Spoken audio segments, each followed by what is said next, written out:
On. Hello, ladies and gentlemen, and welcome back to another exciting episode of Inside Movies Galore. I am one of your hosts, but tonight we are continuing our John Candy themed month. But why don't we figure out exactly what movie we are going to be discussing? And who is our host? Is he in the room? That would be me, Dave. Hello. So, why don't you tell us, Jake, what movie we have in store for tonight? All right. We'll be looking at a little-known indie from back in the 80s the 1987 classic comedy spoof from Mel Brooks of Spaceballs, where he takes on the space opera genre. Basically, he looked around and said, well, I've spoofed everything else. It's time for space. and takes on Star Wars, Star Trek, Alien, Planet of the Apes, with lots of other stuff thrown in for good measure. And of course, our monthly, the star of the month, John Candy, does have a nice supporting role, as Forrest has got that nice little image there of Barf, the Mog. But anyway, his own best friend. He is his own best friend. Yes. What is his how about full you? name, boys and girls? What is his full name? Bartholomew. That's correct. Anyway, why don't we start with you, Forrest? Is this your first time seeing this movie? Oh, absolutely not. This is a childhood favorite here.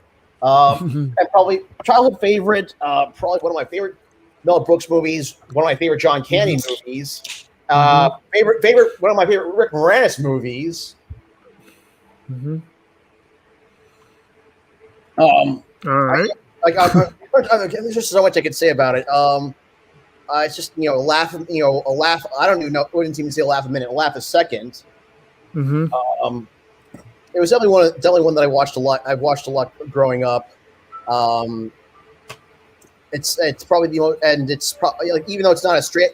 Even though actually something that kind of just crossed my mind was that this is not watching it last night was that even though it's primarily spoofing Star Wars, it's really its own story. It's also very much its own story. Actually another thing while I was watching, I just because I just noticed this for the first time, Millennium Falcon in the truck stop in the parking lot of the truck stop. Right. Yeah, I know that Industrial Light and Magic did the special effect. Industrial Light and Magic did the special effects on this, but but anyway, yeah, this is it's an all-time favorite, probably my favorite, one of my top 5 movies for my birth year. There's just so much I could say on it. Well, very good, very good. And just real quick, talking about like the things you seen for the that you never noticed before, seen for the first time. It's always fun when you catch one of those. You know what I mean? When you're watching something that you've seen many times before, and you're just like, oh, I never noticed that before. And it's beautiful. Yeah. It's like beautiful. An unlocked little piece of the world that you were overlooking the whole time. And this one, for me, was in the opening title crawl, where, once upon a time warp, in a galaxy very, very, very, very, very far away, there lived a ruthless race of beings known as Spaceballs. Chapter 11.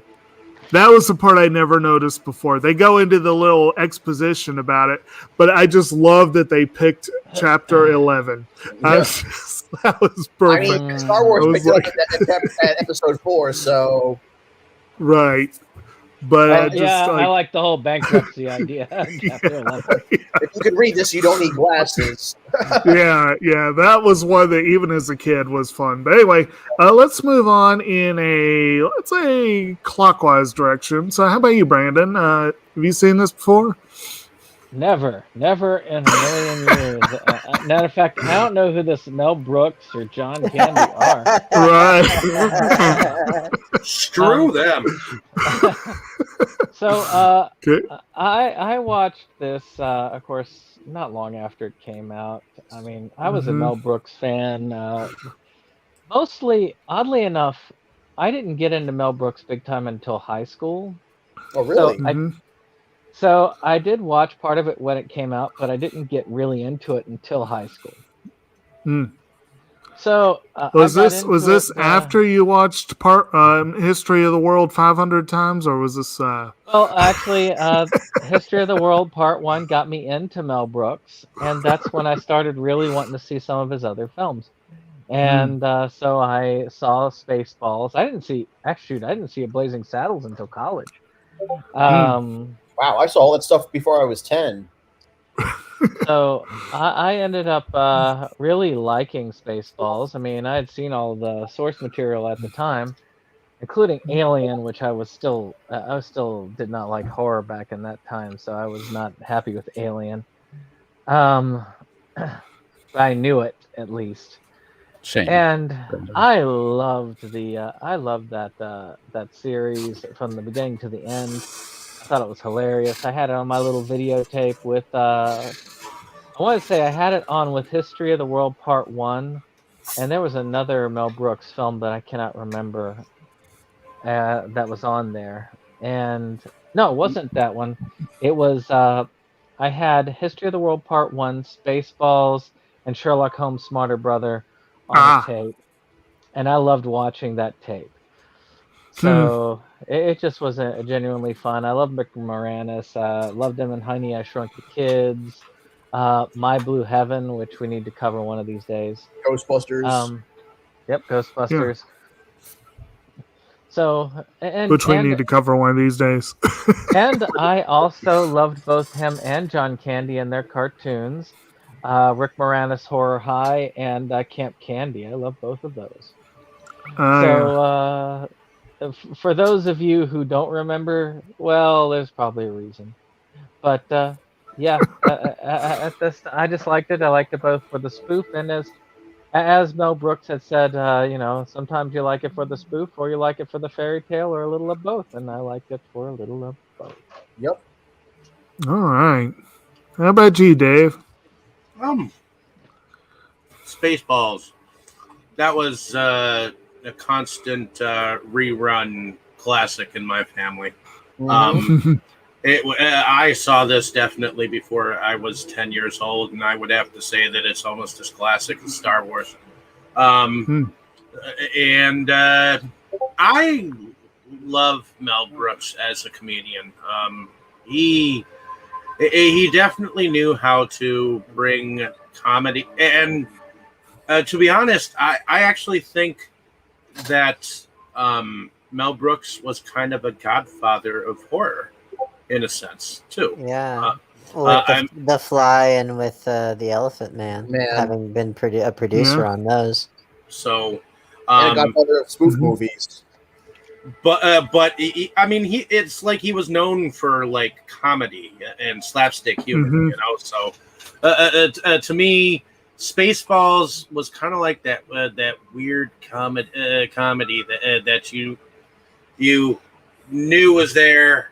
It was funny. It was something to laugh at, and it laughed at itself. And that's one of the things that I loved about it. And they took it out of the. I mean, they even did like fourth dimensional shit where like they hurt someone off camera or something like that. A lot of breaking of the fourth wall. The whole movie. You did it. Yeah. Wait, you got their stunt doubles. The shit like that. So to me, this film like outdid itself at the time on a very low budget. But to be honest, it looks as good as Star Wars, you know, especially in the very beginning when you keep on seeing the ship. Actually, it's held up well. I believe it's had a production budget of $20 million, which was actually about the same budget as the original Star Wars trilogy. And also it helped that George Lucas did do the special effects on this movie through ILM. Right. So maybe not so low budget, but still impressive. It does, like, when I was watching it this time, I felt like watching that ship go by. I definitely was hearing the phrase, "It's only a model," you know, because there is an element of unreality to some of the effects, but they don't look like they haven't aged as poorly as they could have by any standard. It hasn't aged as poorly as a lot of stuff from that era that was dead serious. Yeah. I know it's better than The Last Starfighter. Right. Did you, Dave? Did you finish your thoughts, or did you? One thing I wanted to say is, a couple years ago, my fiance, she had something go on where she had the fight or flight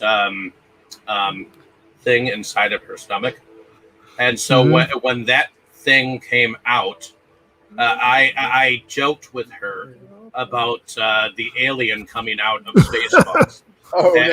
And so whenever I joked about her thing coming out of her stomach, I was like, "Hello, my baby. Hello, my sunshine. Hello." So I just wanted to say that. And she gets a kick out of it, and she calls it her little alien or whatever. So it's kind of cute. Good deal. Good deal. Other than that, I think that's it. How about you, Mo? Are you new to this particular film? Oh, not at all. I'm not sure how exactly Spaceballs came into my life. I'm pretty sure my parents ordered it for me through one of those tape clubs back in the day.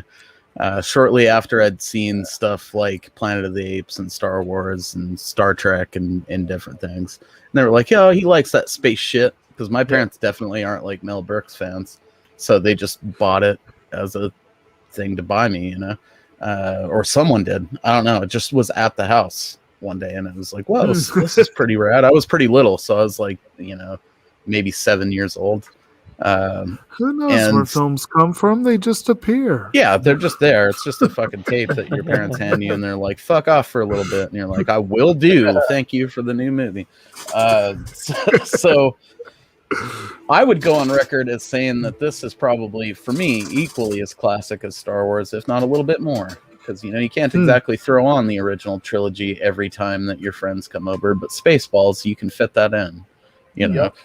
So it became a frequent watch for me. I've definitely seen this way more times than I saw the original Star Wars trilogy, and that's saying something because I watched the shit out of those too. But you know, I think that Mel Brooks always managed to do that stuff that fell just under serious parody. You know what I mean?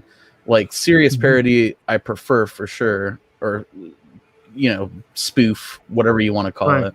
Like Invincible would be a good example of like it's spoof stuff, but it's also a serious story in its own right. You know, I've never been a huge fan of the other, you know, this type of spoofing, but Mel Brooks does it in that way where it's like it's not necessarily just making fun of the stuff.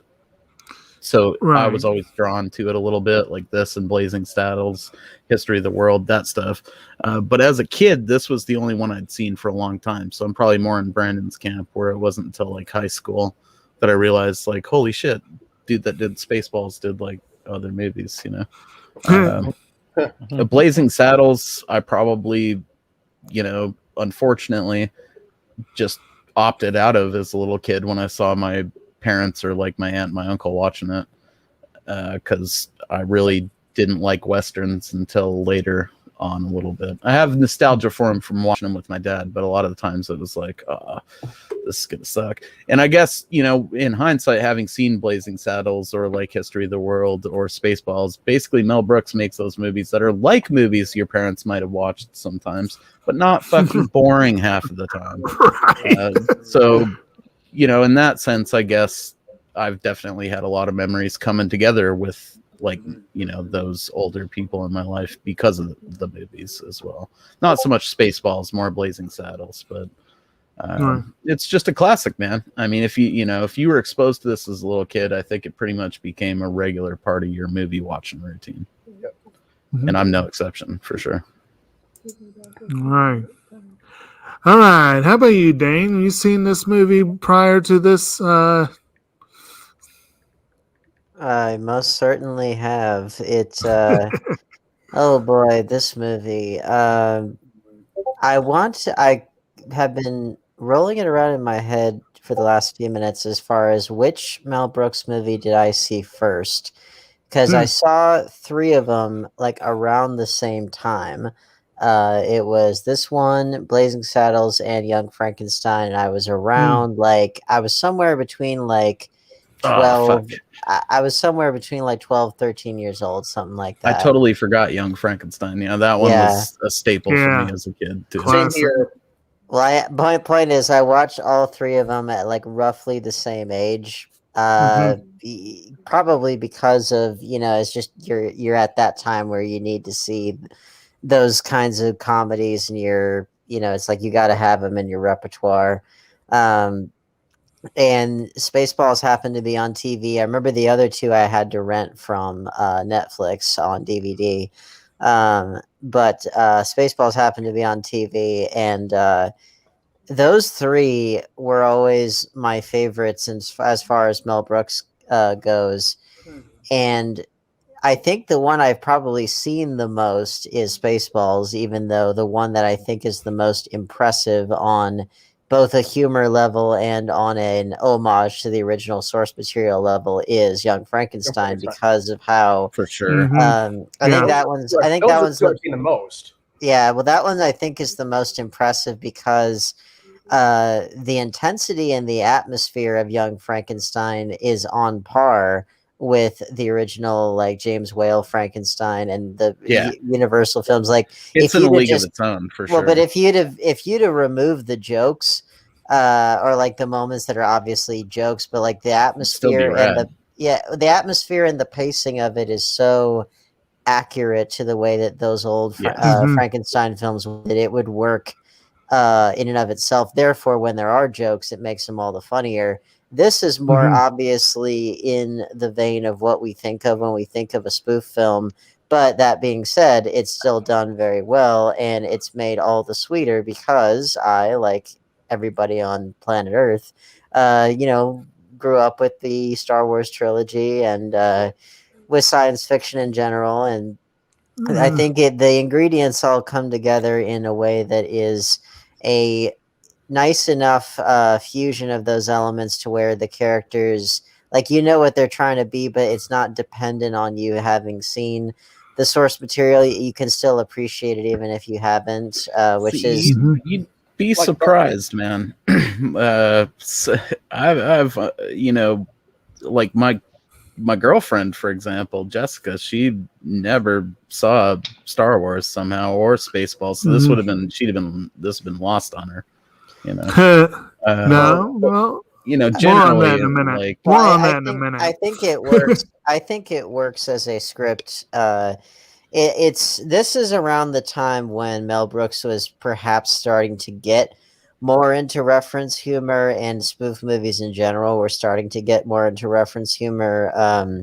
And then, of course, once you hit like Scary Movie and all the Friedberg Seltzer films, and it's like that's all that you got was reference humor. And but this is like the very early stages of it. But even then, it's like I think the script still works as its own. You also story. had you had Zucker, Abrams, and Zucker around that same time too. Oh, well, Airplane predated this by about 7 years? 7 years. Airplane's still the gold standard as far as spoof movies go, but like this one's still, I think, out of all those 3 Mel Brooks films, this is probably the one that I've seen the most. Even though, again, I don't think it's objectively the best. I do think that it's one of the more rewatchable ones. And I do think the fact that it is so heavily rooted in Star Wars probably helped its longevity. I do find it amusing that at the time it got mixed reviews, and the critics were largely saying, oh, he's ripping off Star Wars, but how much longevity could Star Wars possibly have? Yeah, they clearly were Nostradamuses on that one. I think maybe at the time, because Star Wars had had been 4 years since Return of the Jedi, and everybody thought Star Wars was done. Yeah. So, right. Well, but Mel Brooks clearly knew. He knew that Star Wars was going to be around for a long, long time. Weird Al Yankovic predicted it would be around for a long time. Oh, I know. Well, it just tells you that they were a lot smarter than critics, and critics really don't really know much of anything. But yeah, I mean, what else can you say about it? I mean, it's a classic from its decade, and it's. I guess one thing I'll say is, besides John Candy and Rick Moranis, who were obviously big stars at the time, they were kind of the ones that helped to root the movie, as well as Mel Brooks himself on screen. And of course, the voice of the late great Joan Rivers, who we all dearly missed. But extra special shout out to the fact that this was an early role for our dear Bill Pullman, who would later be in Independence Day and The Grudge and my favorite, and Casper, and my favorite role in David Lynch's Lost Highway. And then Twister. Also, that was Bill Paxton. It was Bill Paxton. They actually did do a movie together. I'm trying to remember the title. It was a Roger Corman movie. Well, and an extra special shout out to our leading lady, Daphne Zuniga, who was the leading lady in the Mel Brooks produced The Fly 2, which I think is very underrated. But also, I think she was an underrated talent, I think. Completely random thought here that Mel Brooks apparently just turned 95. I know. Yeah. So I'm supposed to understand that it wasn't Bill Pullman that was in Aliens. Yes? Yeah, that was Bill Paxton also. But actually, it was because of this movie that Daphne Zuniga got the role in The Fly 2, because Mel Brooks enjoyed working with her and knew she was good, and so she got to show her stuff in more of a serious role. No shit, the Bill Pullman, Bill Paxton shit was like one of the early movie memes when you think about it. But yeah, they were. They were in a movie together called Brain Dead. From 1990. Oh, good times. But yeah, I'm a fan. Is what I'm trying to say. This was actually Pullman's second film role after Ruthless People by Zucker, Abrams and Zucker. Right. Matter of fact, Brooks had seen him in Ruthless People, which was part of why he ended up casting him in the role. Right. Yeah. Well, but good for him for showing that he could do comedy. Right. Because again, he's mostly known as, I think, a very underrated dramatic actor. I still don't think he's gotten quite the recognition he deserves, and that's why I definitely point people towards Lost Highway, because David Lynch was able to get. I need to see that. I have it. We should talk about it on the show, because David Lynch was able to get some great stuff out of him. There's a lot of potential with David Lynch films on this show eventually. Yeah. I always enjoy Bill Pullman, man. I mean, he's always got like a nice part in his hair. He does a lot with his lips, Right. So at any rate, this I'm going to start my talking on this one. I'm going to reference what Dane had just a point that Dane was making, and that I believe Forrest also made. And Mo, in direct refutation of your comment, I watched this film for the first time probably in the late 80s, early 90s. I'm not sure when. But I had watched this film without ever having watched any of the Star Wars, Planet of the Apes, Alien, any of those movies. I didn't dig space movies, and most of or sci-fi for the most part. And most of the films directly referenced in this one, including some of the others that had nothing to do with space, probably 70 or 80% of the references in this film, came to it blind, no clue. So to me, that's a testament to the fact that yes, this does tell a reasonably good, coherent story that it could carry it even if it wasn't a spoof movie. Fair enough. I would point out, though, that some of that had to have been influenced by some previous exposure to a lot of the people in this movie as well. Well, yes, I think probably one of the reasons why this movie got watched probably was John Candy and Rick Moranis. I mean, They were definitely people that we were fans of, and I had seen Ghostbusters, and I think by the time this came out, probably Honey, I Shrunk the Kids, and I can't remember when Camp Candy aired, but I know I was watching that 90s. When it was on. I think what you're trying to get at, though, is an important point that needs to be said, which is that the story structure of this film, despite it being a spoof, the story structure still works, and a good way to reinforce that is the fact that so apparently Mel Brooks worked closely with George Lucas on what he could and couldn't do and that kind of stuff. Yeah. And apparently George Lucas really loved the movie and loved the story structure in particular. Actually, that says a lot. What I'd read about it and what a little bit I got to watch in the bonus features, it wasn't enough, but a little bit.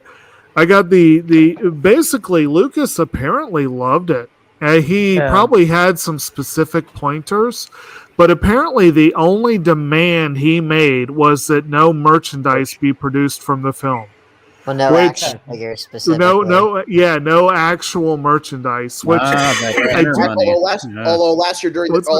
last year early in the pandemic, I did see Spaceballs, the face masks for sale. Well, I mean, and I feel like I've maybe seen unofficial Spaceballs merch. It's never stopped anybody from. Right.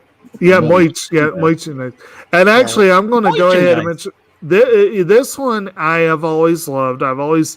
I could not say for sure what my own Mel Brooks history is. This may have been my intro. I feel like it was not long after. I know I saw Robin Hood Men in Tights not long after its release. But I feel like I had probably seen Spaceballs well before that because that was 93. I probably saw Young Frankenstein because I know my dad loved it, and he probably showed it to me when I was young. But I grew to love that one. Like I didn't fully. It wasn't jokey enough for me as a kid. Honestly, I saw it. And I saw it was like Mel Brooks is supposed to be funny, and this is kind of serious. But I still was drawn in, and I definitely hold up Young Frankenstein as his best film without question. Now that you've said what you've said, and speaking to Dane's point, like Young Frankenstein's legit enough that maybe that might even be more of a barrier getting into that if you don't have previous exposure to the shit than something like Spaceball where the jokes just work. Well, and that may be partly true because I also had not seen the Frankenstein movies before that. Like, honestly, most of the stuff that he has directly spoofed, I'm not sure I had seen the ones he had directly spoofed beforehand. Like, I may have seen Robin Hood, Prince of Thieves before Men in Tights, but I don't think I did. I just remember that. I know I saw the Disney one earlier. That one I think I grew up with. But you gotta love that theme. And then like that little bald kid all emaciated, like his corpse in that hanging cage was the things that I remember. I didn't care for that as a kid. That's for sure. The point is overall I've always enjoyed the ones I grew up with. I wasn't blown away by History of the World, but I always kind of liked it. I've only seen some of them 1 or 2 times. Silent Movie, To Be or Not to Be. Some of those are good movies, but I have not repeat watched them. Like, and then I'll admit, Dracula Dead and Loving It was weak. Yeah, that's It was by weak. far his worst film. It was unfortunate. It was the weakest movie, but I feel like I don't know. Nowadays, I feel like it's better than its reputation. I'd like to go back and revisit it. Yes. And then The Producers was a classic, but that was when I was late coming to. But anyway, so the long and short of it, though, this was my intro to probably to Bill Pullman, probably to several other people in the cast. It definitely was my intro, like I said, to a lot of the movies that were spoofed in it. And there were jokes that I got as a kid that were as the years have gone on. Like I said, that Chapter 11 joke was new to me. I had not gotten that before. And you know, every now and then, some of them have not aged well. The double mint joke, if you weren't there in the 80s, it's just over your head. That joke, I think that commercial went until the 90s, maybe even the 2000s. Yeah, maybe a little bit later. They were still doing double mint twins, like when I was in like middle school. So. Yep. So maybe I'm wrong on that. I don't know. I feel like it didn't age so well. But some of the other jokes that were very simple and on the surface and jokey, like Pizza the Hut and whatever, you know, I loved that as a kid, and I still find that kind of amusing. And then, of course, what's that? I said I think that joke still holds up. Yeah. And there's still a couple of parts that, like, I think the first time I saw it, I loved the part, Spaceballs, the flamethrower. Kids love this one. Well, it even says for kids on it. There's even a label on this. It's a toy. Yes, and actually, I know, Dane, you often like to rip stuff that tries to be meta. I think that whole merchandising joke is one of the best meta jokes in any movie ever. Oh, for sure. It's such a good running gag. If you were like a kid in the late 80s and all the way up to really like the late 90s, merchandise and like selling you fucking toys was the main aim of shit. I would clarify a few things here. So in a movie like this, in a actual spoof movie, you know, I wouldn't really necessarily call that meta humor. I'd call that more explicitly breaking the fourth wall, which they do explicitly more than once. Exactly. Which now those, especially in stuff that's like an outright comedy, and especially something that has kind of a spoof nature. When you break the fourth wall and when you do it really well, it can be extremely funny. Like here, or like some of the best fourth wall breaking ever is in the Muppet Movie and the Great Muppet Caper.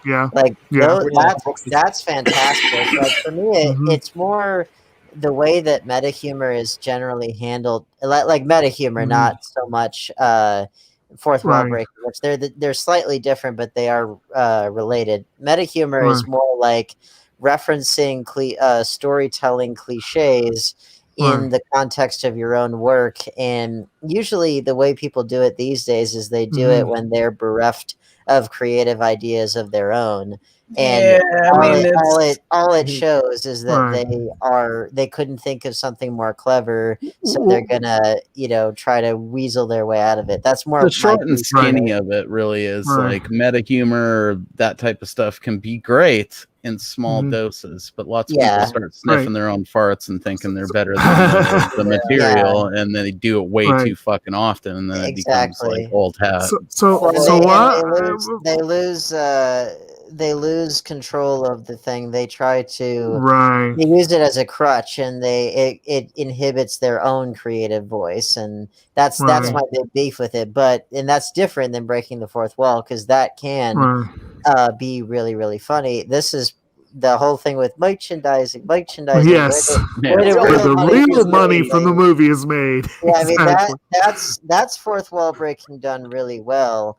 And even like really early on, it has one of the best fourth wall breaks of all time, which is blah blah blah to get the air and destroy. Where Colonel Sanders basically dictates the plot, and then Dark Helmet looks at the audience. Destroying Planet Druidia and Right. saving Planet Spaceballs. Right. Everybody got that? He stares right at the Good. camera. Yes. And it's like that. Like that's fucking brilliant. I love that. Well, and actually, I did watch a conversation with Mel Brooks where he talks about the importance of exposition at the beginning and how to, he believes that once you give the audience all the detail they need, they can follow you on any story you're telling. Yeah. And I admit that I feel like maybe his movies are. This one definitely has an exposition dump at the beginning, but it's done so creatively, like, with that fourth wall break and the title crawl, which was a direct spoof of Star Wars, of course, but they did it really well. And then, of course, if you can read this, you don't need glasses was kind of an amusing little add-on. Lets you know that this is not Star Wars. But you have to admire the fact that so Mel Brooks is like the polar opposite of, again, the Friedberg and Seltzers of the world because he knows that, again, it's got to work as a story. He knows the structure. Right. He knows that you do have to think about things like plot points and hitting these various things in order for the story to work, but also that when you have your big exposition scene in the beginning, that it needs to get you going, but you also don't have to overwhelm the audience with stuff that they don't care about, which is why with that everybody got that, that what you're expected to go along with is really not a whole lot. They don't really dump you with all that much. It's pretty digestible. And so that's partially why that joke is so funny, because what you're asked to accept is really pretty straightforward. And it's just more making fun of just how straightforward it really is. So, along those lines, for the 10 people listening who have not seen Spaceballs, we're going to go ahead and do a quick little expo dump, where IMDb describes it as a star pilot for hire and his trusty sidekick must come to the rescue of a princess and save planet Druidia from the clutches of the evil Spaceballs. To elaborate slightly, basically the Spaceballs are run by an incompetent President Scrooge, and they have squandered their precious air. And planet Druidia has plenty of air, supposedly 10,000 years under that dome. And so the Spaceballs want it, and they will take it. Yes, they will. And what's that? Yes, they will take it. And actually, another great later in the movie, another nice little expo dump comes in the form of one of the greatest villain songs ever put to film, the Spaceballs theme, where what is that? Yes, by the Spinners, yes. But it's like, it starts off with if you're living in a bubble and you haven't got a care, then you're going to be in trouble because we're going to steal your air. Because what you want is what we need, and all we do are dirty deeds. We're the Spaceballs. Yeah. It's just, it's very simple, straightforward. It tells what they're after, what they're doing. And so basically where this kind of becomes a Star Wars thing is Scrooge is essentially a stand-in for Palpatine, although far less cunning. Well, that's one of the smartest things. An actual politician. Right. Yes, exactly. That's what I was one of the greatest lines that I've loved ever since I was a kid is, "You gotta help me! I can't make decisions. I'm a president." I like to think of it like they combined old school Lex Luthor with like a Palpatine type of a thing. There is a little bit of a Lex Luthor there. But like you said, the old school kind of goofy, not as cunning. What's when he had an afro. What's really great about our three villains, Dark Helmet, President Scrooge, and Colonel Sanders. Helmet, of course, is the Darth Vader, very clear Darth Vader knockoff, who is very clearly much smaller, Rick Moranis is a full foot shorter than David Prowse, and that he wears his boxers on the outside of his suit. yes, with a nice little Epic tie. photos I here like the little somewhere tie of he me with had. somebody that's doing like a Dark Helmet cosplay at Right. Comic-Con. I got like an epic spread of photos. So I Nice. was trying to find them, but Oh, I but guess what's- And then you have Colonel Sanders, who's essentially Grand Moff Tarkin or something of that nature. Yeah. Who's, you know, and he's not much more competent than Scroob. He's sort of the point man, and then Helmet is like the enforcer. What's the matter, Admiral Sanders? Chicken. yes, What's really great about those three, though, is that you Mhm. do know the roles that they're supposed to play. and right, The one who looks the most overtly like his source material is Dark Helmet. But right, even then, like they stand out enough from their source material to where they kind of become their own characters, especially Scroob, Right. because he doesn't dress in a black robe or anything like that. He Right. looks just like a guy. And that helps make the characters stand out themselves. And I like that Scroob isn't a parody of like any specific right. politician. He's just more of like any incompetent leader of any Yeah, kind. he's politician. Yes, Makes it a lot more timeless, which is a really smart Right. decision. But Well, I just and I actually- like fine the mustache. dynamic that they have is right. wonderful. Well, actually, yeah, this could have been for the Mustache Matinee. It could have been. But we're introduced to Scroob when he's on the phone, trying to reassure people about his Well, the air shortage. that there is no air shortage, and just it's this very, very politician-y comment. I mean, it's Thanks just, for not reversing the charges. yes, yeah. Yeah, That I think was something else that I didn't get as a kid, but as I've gotten older, I've been like, that was a nice touch. yeah, he speaks Yeah. in total. Oh yeah, PR here was the PR speak. as president of Planet Spaceball, I can assure both you and your viewers that there's absolutely no air shortage whatsoever. Yes, of course, I've heard the same rumor myself. Yes, thanks for calling and not reversing the charges. Mhm. Yes, it's good times. But so I guess we've gone into sort of a character thing already, talking about these three. So generally, then, what do we think about these? We got Mel Brooks as Scroob, Rick Moranis as Dark Helmet, and George Weiner as Colonel Sanders. What do y'all think about them?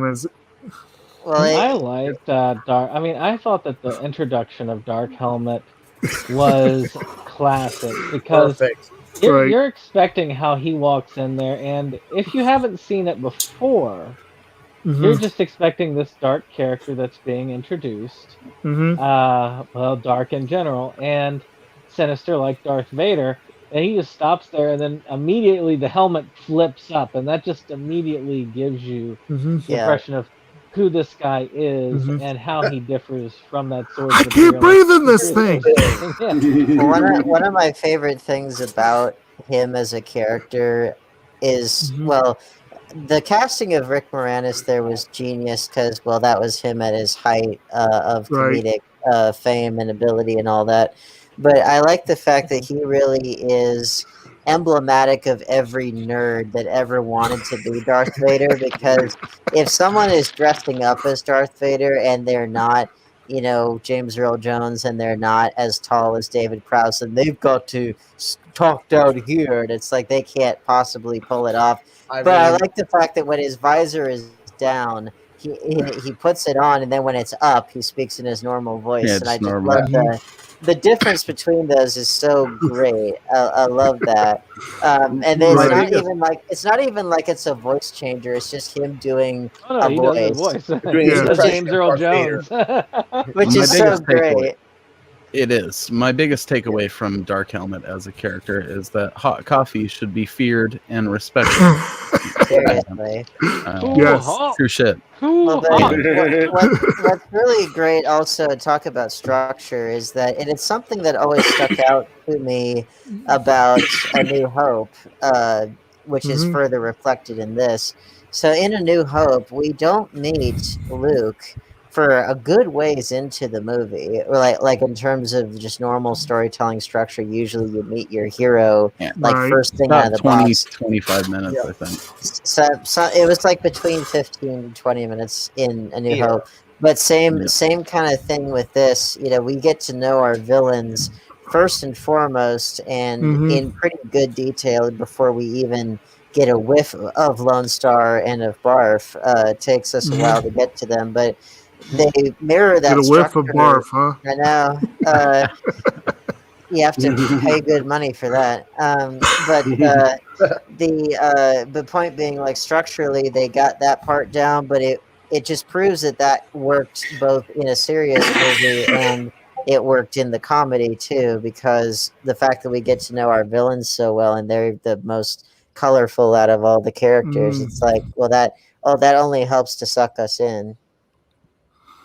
Well, I think in a literal sense, Pizza the Hut might have been the most colorful one, but they're talk about someone who looks a bit more like Barf than the actual character does. Right. I'm going to say a quick thing for Rick Moranis. From what I understand, and a scene I've always loved, the scene with the dolls. It's like, wait, did you see anything? No, sir. I didn't see you playing with your dolls again. But apparently, not. Yeah. Supposedly that was not in the script. Mel Brooks came up with it. Yeah, Mel Brooks came up with it on the spot and told Rick Moranis, just run with it. And so most of that was him improvising, and I give him props for that, because that was he was on fire in that. Well, that's one of my favorite scenes in the movie for the simple reason that it captures, again, talk about nerds that love Star Wars, like who didn't, try to recreate scenes from the movie with the action figures, like really. Go ahead. One other thought about this with Rick Moranis. I mean, if it wasn't for Rick Moranis, we probably would not be discussing this film on this month. Because according to what Mel Brooks had said in one of the things, he had said Rick Moranis was the one that recommended John Candy for Barf. He said that he would be perfect for Barf, but they had worked together previously. Yeah, on SCTV. It makes sense. Yeah. Yeah, and I need Rick Moranis. I need to see me some SCTV. You guys hear about that shit? Somebody just punched Rick Moranis while he's walking down the street. Oh yeah. Really? Yeah. If you're that dude, I think we all collectively want to say fuck you, and that you grow to an old age and fall down an escalator in reverse. No one mentally ill. He's in my town. Yeah. Yeah. You don't punch Rick Moranis. He people randomly before in the past. He's just like a crazy dude. Then that's fine. Punch me. Don't punch Rick Moranis. I know. That's no. Yeah. Can you imagine the army of nerds that if they were there and they saw that, they would have torn that guy limb from limb? Probably. And Rick Moranis did reprise Dark Helmet for the Goldbergs. Yeah, apparently so. But it's I think he really, if any person really lifts the movie up and puts it on the pedestal that it's on in the heart of many a generation, I do think it is Rick Moranis, just because he really embodies much other shit too. Well, and he really captures and speaks to the fan base of Star Wars and of science fiction in general, which is, let's face it, a bunch of nerds, and really, I know. Well, but he really speaks to a lot of what most of us who would call ourselves nerds, a lot of what we would have done or have done at some point, when it comes to our fandom, because I mean, he is ostensibly almost, cosplaying in a weird way. True, and I guess getting punched randomly walking down the street is like a nerd thing, so he's keeping his character. Just let's not punch Rick Moranis, is what you don't fuck with Rick Moranis. No. But I do think, again, George, talk about the villains here. So we have him, we got Mel Brooks' President's Group. The unsung hero of that trilogy is George Weiner as Colonel Sanders. He doesn't get anywhere near the praise that he deserves, because if you were to describe the three of them almost like the Three Stooges, he would be the Larry of the group, because Larry Fine didn't get nearly the praise that he deserved in that trio, and I don't think George Weiner does either. But I mean, he's the one who kind of sort of knows the consequences of his actions and of the actions of the other two, kind of sort of, but doesn't have the spine with which to stand up. Buckle up first. Yeah, and of course. Well, and one of the things that kind of unites the humor in the film is there's a lot of jokes that are so brazenly, brilliantly stupid that they're amazing. Like, sir, the ship's never gone that fast before. I don't know if she can take it. What's the matter, Colonel Sanders? Chicken? And it's I have wondered ever since I was a kid if Mel Brooks named him that solely for that joke. He probably did. But... I think so. But that's what's so amazing about this film in particular is that it knows how it will go to such great lengths for a joke that is so stupid, but they just go for it. Like, the thought occurred to me though, if maybe, I don't know, but maybe that's not just a surface joke, but also maybe a reference to Back to the Future. Because of Marty's obsession with, of chicken being a trigger for him.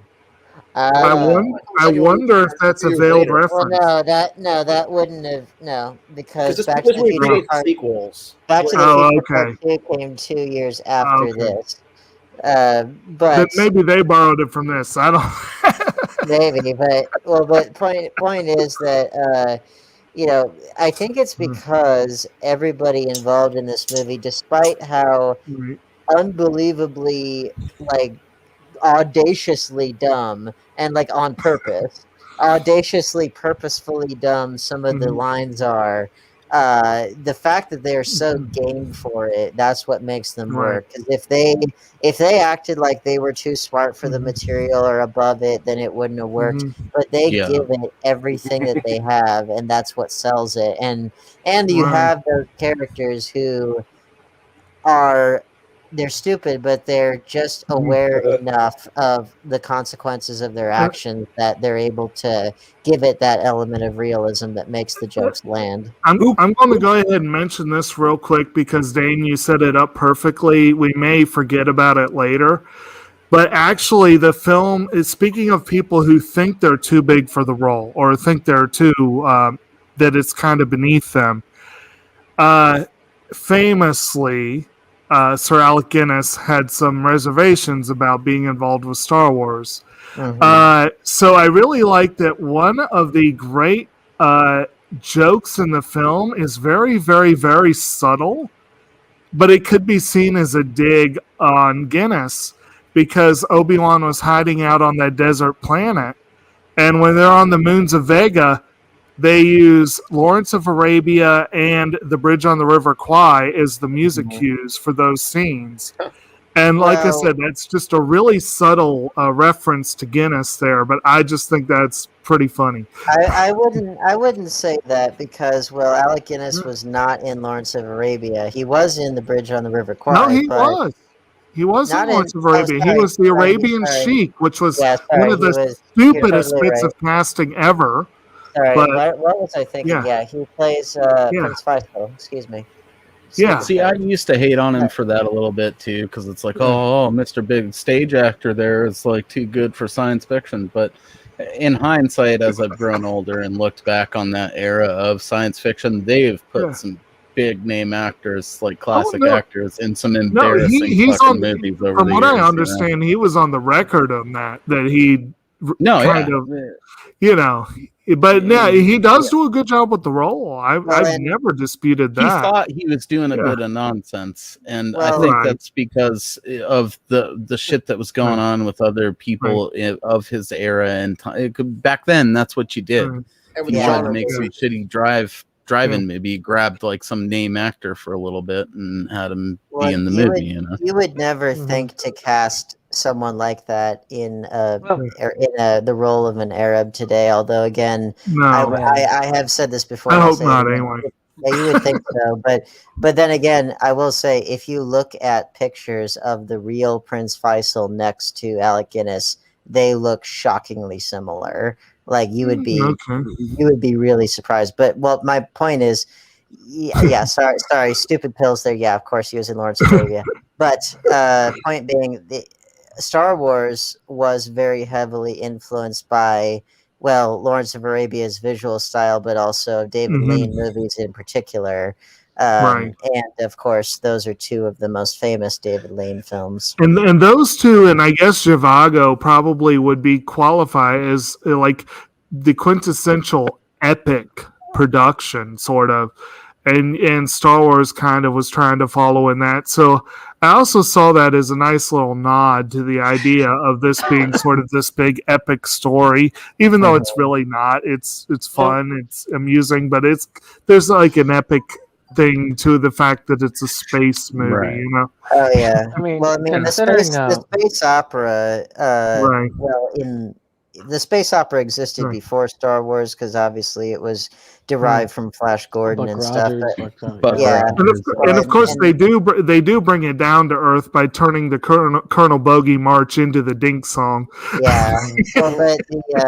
Point being that the space opera after Star Wars really did kind of inherit a lot of what the epic film from like the 50s through, let's say, the 70s, what that genre had tried to do in terms of bringing spectacle and open landscapes and stuff. And then you take this, which is partially making fun of that, but also is, it's still trying to get a wider scope than what a lot of comedies necessarily would do because they are shooting in the desert and all that stuff. And it's obviously they're not in the middle of Tunisia, but still. And Brandon, I was going to say you were.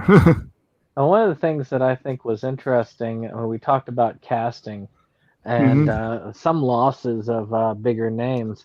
I found it interesting that he wanted Gene Wilder to play. I wanted to say he wanted him to play Yogurt, which I think he said in the which I think that's a lost. I think in a way there is a lost opportunity. Yes. To me, no, it's a lost opportunity. I think Gene Wilder should have played President Scroob. Oh, and Mel Brooks is Yogurt. He would have been a great Scroob. I think the Yogurt would have been funnier. Yeah. In that, just with Gene Wilder. I could have seen either one, honestly, because he was this wise mentor figure when he was Willy Wonka, and then he was working on on his own directorial debut at the time, which was Sherlock Holmes' Smarter Brother. When in Young Frankenstein, he could be like really manic and crazy, So Dave, you were trying to say something. Yeah, Dave's trying to say something. Hey.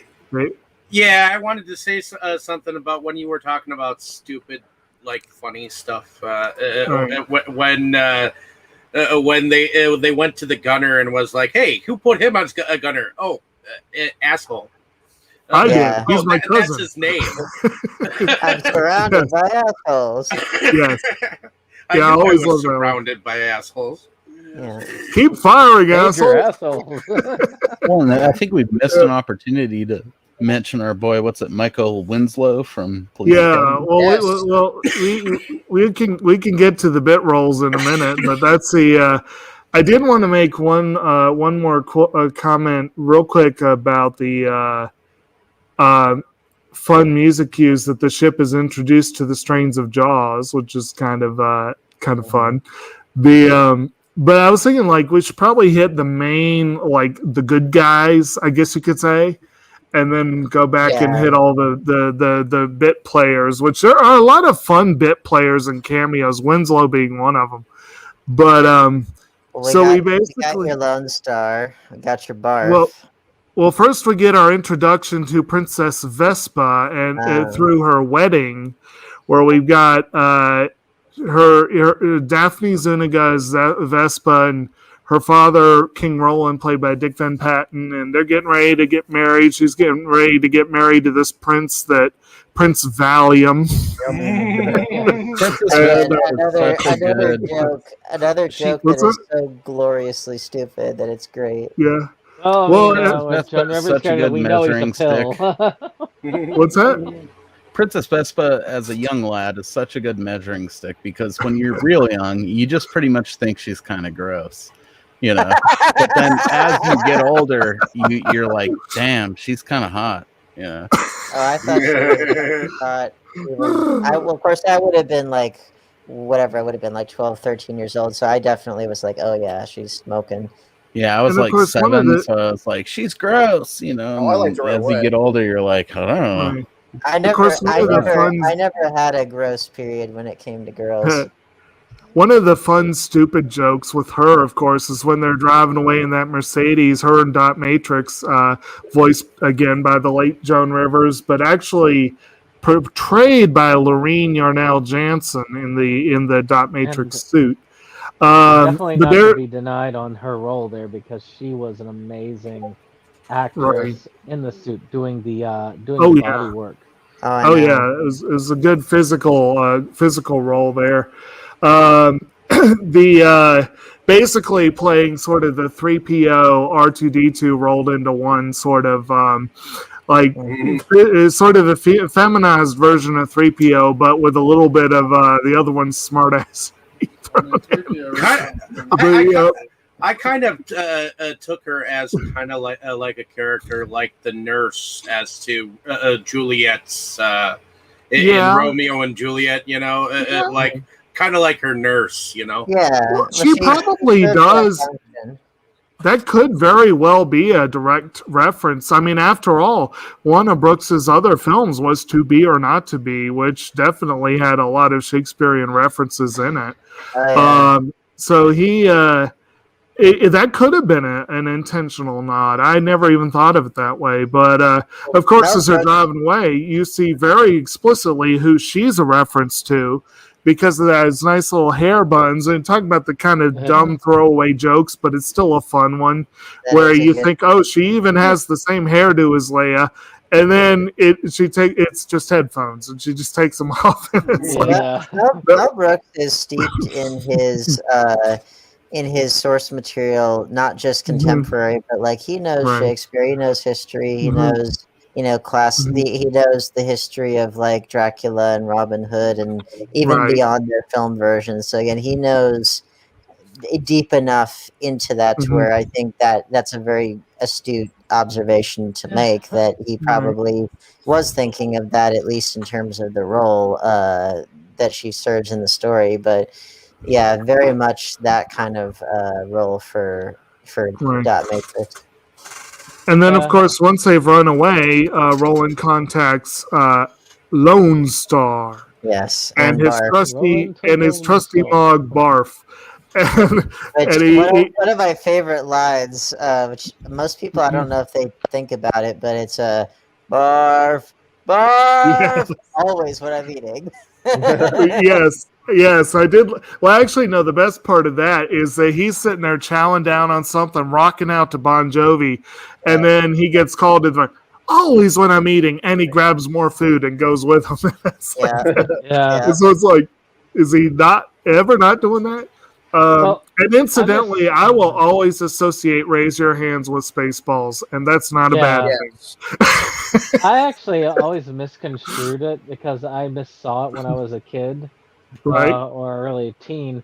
Like, I thought he was eating something he wasn't supposed to, and then when he was supposed to go up, he was changing it out. But of course, he was just changing out like one food for the other. Exactly. Now that I've seen it as more of an adult, but it is kind of cool when you see things from different angles. And then before they're contacted by Roland, they're contacted. This scene that we were just talking about, we're introduced. We see the Winnebago floating through space with the soundtrack blaring Bon Jovi, and then you see John Candy dancing around with his tail and his and then Lone Star waking up and going barf, and he looks like he's hungover, and you're thinking like he's trying to, but no, he's just calling his crewmate. And then of course he calls her, and John Candy comes up, or Barf comes up, and he's like, "Here, I'll just put you on speaker so he doesn't have to see." And then of course flips the video on, and it's Pizza the Hut, and the late Dom DeLuise voicing that particular character, and he's with his trusty sidekick Vinny. I don't even remember. Was that? Yeah, Rudy DeLuca.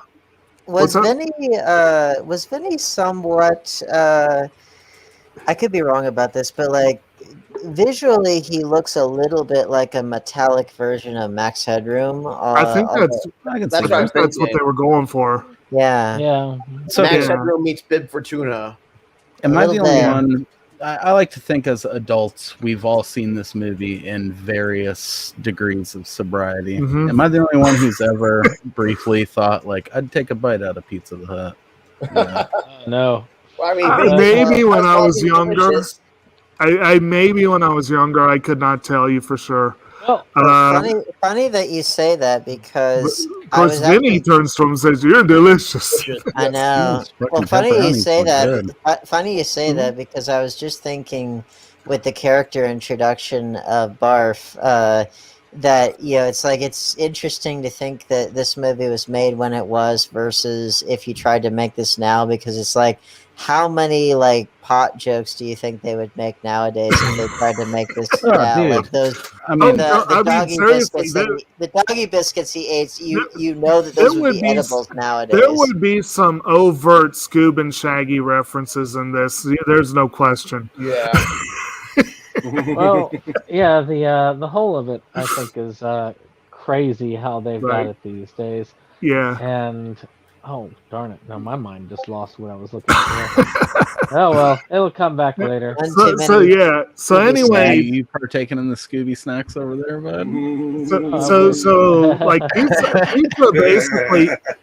pizza basically, I think their indie blood is 100,000 or whatever. Oh. And he's like, 100,000? I want 1 million. So anyway, he wants 1 million space bucks tomorrow. And so then when they hang up and Roland calls and says, I need you to save my daughter from Spaceballs, and he's like, oh, no, forget it. I'm already numero uno on Dark Helmet's hit list. And he's like, I give you anything. And they're like, anything? We'll do it for 1 million. 1 million. Yeah. Actually, I remember just save my daughter. And if it's at all possible, try to save the car. They talk about the Mercedes throughout the entire. It's like, really nice car. I got it for myself. I love how he goes in that whole tangent about the deal that his and the shifty look he gets. I know. I love that too. No.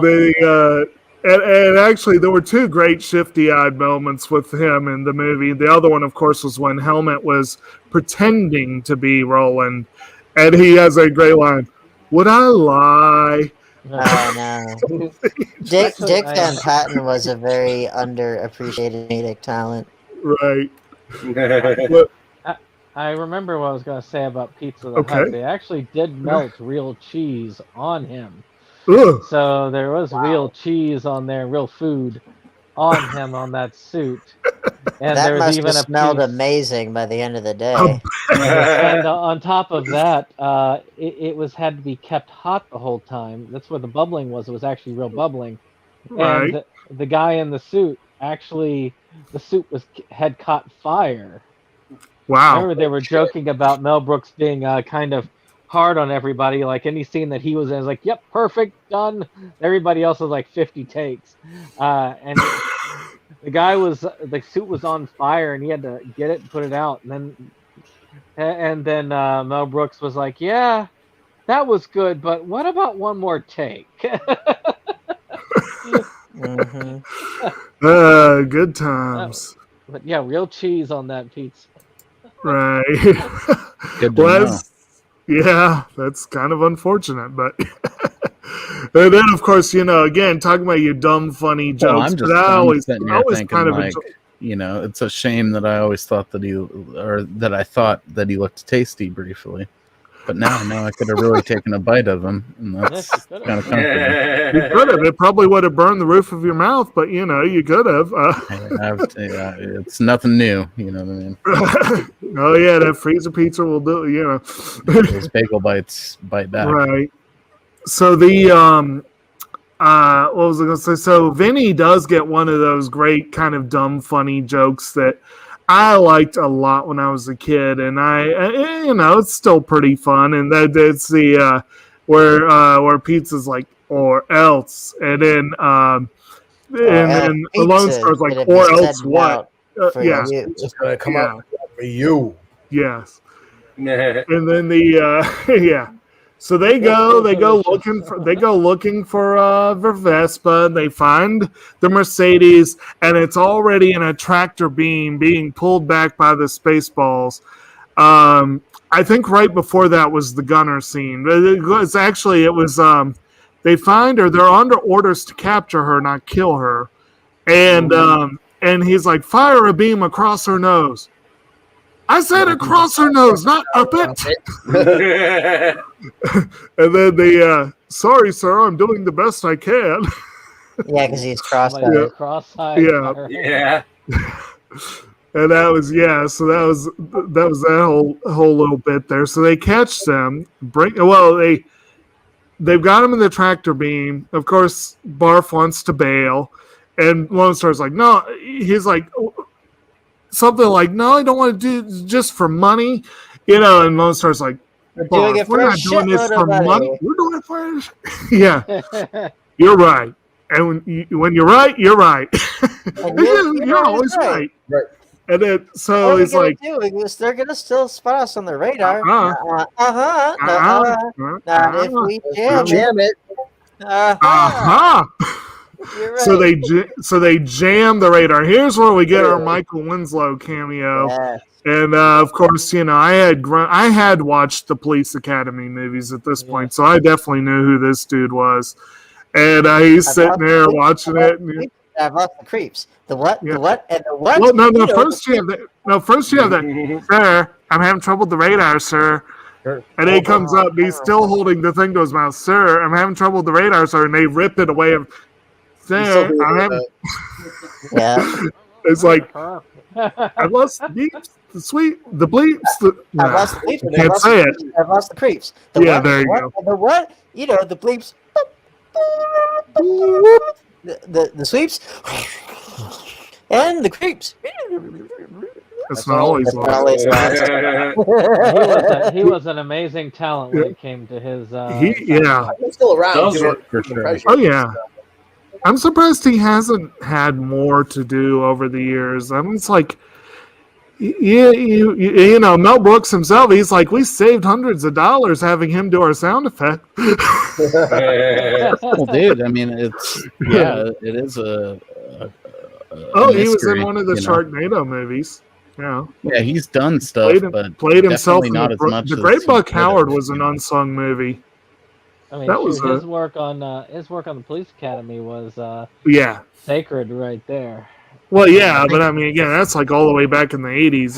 That's I'm sure he just took the chill route though, and like actually saved his money, and then it could be that shit. Was like smart with his investments. Right. So they're looking at it, and then it's the jam. Sir, the radar. It appears to be jammed. Again, one of those dumb, funny jokes, but still kind of clever. But then it brings up raspberry. Only one man would dare give me the raspberry. Lone Star! Bam! Hits him in the face. I did like how they used a jar of jam to actually throw at the radar. That was a very dumb joke. It's one of my favorite in the entire movie. But I mean, that's a great joke that works even when you're a kid. I did not get the raspberry joke when I was a kid, but as I've gotten older, I have gotten it. But it's one of those, yeah. It's good times. But so they get away with the princess. But first, when he makes a fool of himself addressing an empty car, he doesn't realize it's empty, or ship, I guess you should say. And then, of course, he gets a great part where he smacks it and the door comes down and bops him in the butt. And but, yeah, so they're, let's just say Vespa's used to better accommodations than she gets in the back of the Winnebago. And they start being attacked by the Spaceballs, and it gets all turbulent and everything. And you get a nice little. No, they get the turbulence from the hyperdrive. I'm sorry, as many times as I've seen this, I still occasionally get things out of order. I've seen that many times, but but they have the whole chase, and this is the great chase that brings in the concept of ludicrous speed. No. Where they go into hyperdrive, and it's like light speed is too slow. We've lost them. They must have gone into hyperspace. Light speed is too slow. We'll have to go straight to. Well, he's like, we're down on this ship, but Cuisinart? No. And he's like, yeah, light speed's too slow. Let's go to ludicrous speed. Ludicrous speed. But sir, the ship's never gone that fast before. I don't know if she can take it. The blatant Star Trek reference there, Well, one of a couple blatant ones. What's the matter, Colonel Sanders? Chicken? Ludicrous speed. Sir, hadn't you better buckle up? Well, and as they were going to ludicrous speed, it said light speed, really ridiculous speed. Ridiculous speed, and then ludicrous. And then apparently there was an even better one, because one of my favorite lines in the whole movie actually is where they've where this beam of plaid light goes past them. I know. What the hell was that? They've gone to plaid. They've gone to plaid. I know. It's unbelievable. Yes, a new space-time concept for us all, but all you have to say is we've gone to plaid, and people know what you're talking about. Exactly. When you think about the ludicrous speed thing, and he's shouting out all of this stuff like, cancel the 3-ring circus, throw animals in the zoo, and you're like, okay, this is a big ship. Right. And later come right back to it. And they do source it right back again when you get to the whole evacuation scene. Yes. Well, yeah. Because you deal with all the zoo animals and the circus performers. And the bearded lady. And incidentally, of course, and everyone knows what you're talking about when you're talking about ludicrous speed. And actually, one of the bonus features I had on this disc, which I did partake of, was watch Spaceballs in ludicrous speed. It would have been more amusing if it wasn't so pixelated. Like, it was heavily pixelated. But, you watch the whole movie in about 2 minutes. Yeah. It's pretty fun. But get past this part. We'll play this again. we get to that in a moment, because basically the Eagle 5, the Lone Star ship, runs out of fuel from hyperdrive, and that, of course, is when they put more than $5 in. Right, but which I have to admit, sadly, I've been there. I think everyone's been there. That I should have put more in. That's when they get to the turbulence part, and of course, just before they crash land, or just after they crash land, rather, you get that actual meeting between Lone Star and Vespa, where they're kind of not really in a good place when they meet. They're very, very, very angry with each other, and of course, the moment they see each other, they're instantly like, oh wow, she's hot. Oh wow, he's hot. It draws them apart, and he's like, I love his line. on this ship, you are to refer to me as idiot, not you, Not you, captain. Captain. And actually, I bet you Mo is going to get this, and Brandon might. One of my favorite memes involving that was for Martian successor Nadeshko. That was a great meme on that quote. I'm not familiar. Sorry, bud. It's been too long. Yeah, you ought to see it. But yeah, the captain of that ship is a dunce. So that was a kind of a fun little. Right before that, though, I like the fact that both Barf and Dot Matrix set up the fact that they're clearly gonna get the hots for each other. Oh, 'cause yeah. it's like, yeah, you haven't seen what she looks like, or that she's like, he sounds like he could be kind of cute, you know. And yeah, they're setting it up pretty overtly, but you know, it's like we know that that's where it's going, but it's like the way that they set it up always makes me smile. I can relate to that. Do you guys remember those like coffee table books? Maybe like your cool uncle that probably smoked pot, but you didn't know what that was about back then. But now you totally realize he smoked pot. Probably had them like at his house, you know, and they were like these chrome robot chicks that were all sexy with like these antennas coming out of their ears and shit. You never saw that? That's all about, that all oddly comes from specific. what was it? Gosh, what was that film called? Oh gosh, my memory. They're famous, dude. I mean, it's like regular art, you know, it's not porn or anything. It's just like coffee table books that maybe have like sexy girls in them, you know. I feel like that was the thing uncles had back in the day, you know. Yeah. You just going to be like, what are these sexy robot chicks? And it'd be like, oh, this is some artist whose name I can't pronounce. But I think, they were like these chrome like robot chicks. I think Yeah. uncles had a lot of interesting things back in the day. I'd put them right there, kind of with like, what is it? Those pinups that you always see from back in the day, you know. See, that whole thing comes from Metropolis and heavy metal. Right. Yeah. I mean, it's you know. So again, I can understand the impulse bar. Don't worry. Robot chicks are pretty hot sometimes. Yep.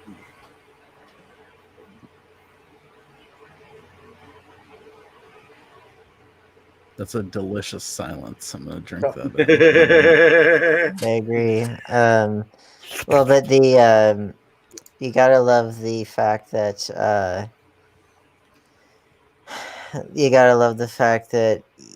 so they crash land there and on the desert planet, the Tatooine planet equivalent, and so then they have to only take what they need to survive, and of course our dear spoiled princess just makes them carry the heaviest shit, including the world's biggest hairdryer I've ever seen. That is my industrial strength hairdryer, and I can't live without it. Yeah, at least you know, we got the world's biggest comb waiting down on the planet. There's 3 of them, and I kept thinking that Acer, my God, they must have had quite the advertising campaign in this movie. They must have. Acer must have been a bigger company back then, but now they just make really shitty laptops. So I'd be interested to. But that whole thing, that's where we got into the Lawrence of Arabia reference there, and comb the desert. I'm back! Yay! Okay, so what I miss? Well, we were talking about We're combing the desert. Yeah. Oh yes. Well, we're not combing the desert yet because Well, remember they're wandering around in the desert, but then With that's where that 5-piece set of luggage. Right, Well, the matched luggage. But that's where we have to go because our dear Spaceballs, they are trying to figure out where the hell they went. Yes. They way overshot it, and that's where we get to my favorite scene in the whole movie. This is one of the great fourth wall breaks, yes.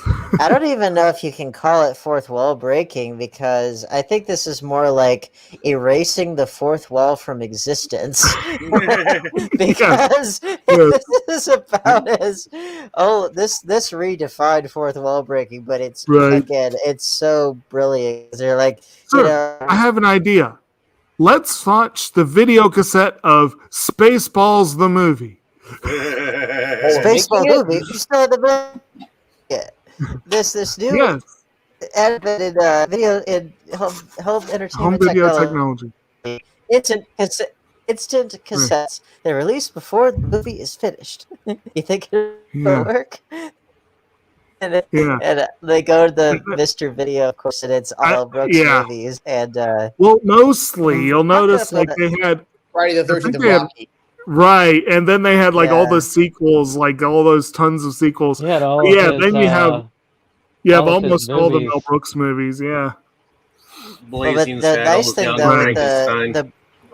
the mock-up of the box, the Spaceballs box, didn't they really release that artwork as at least one of the VHS releases? Didn't I believe that was Which is really pretty cool that they got the sign off on that early in the process, like during production, because normally you wouldn't see that.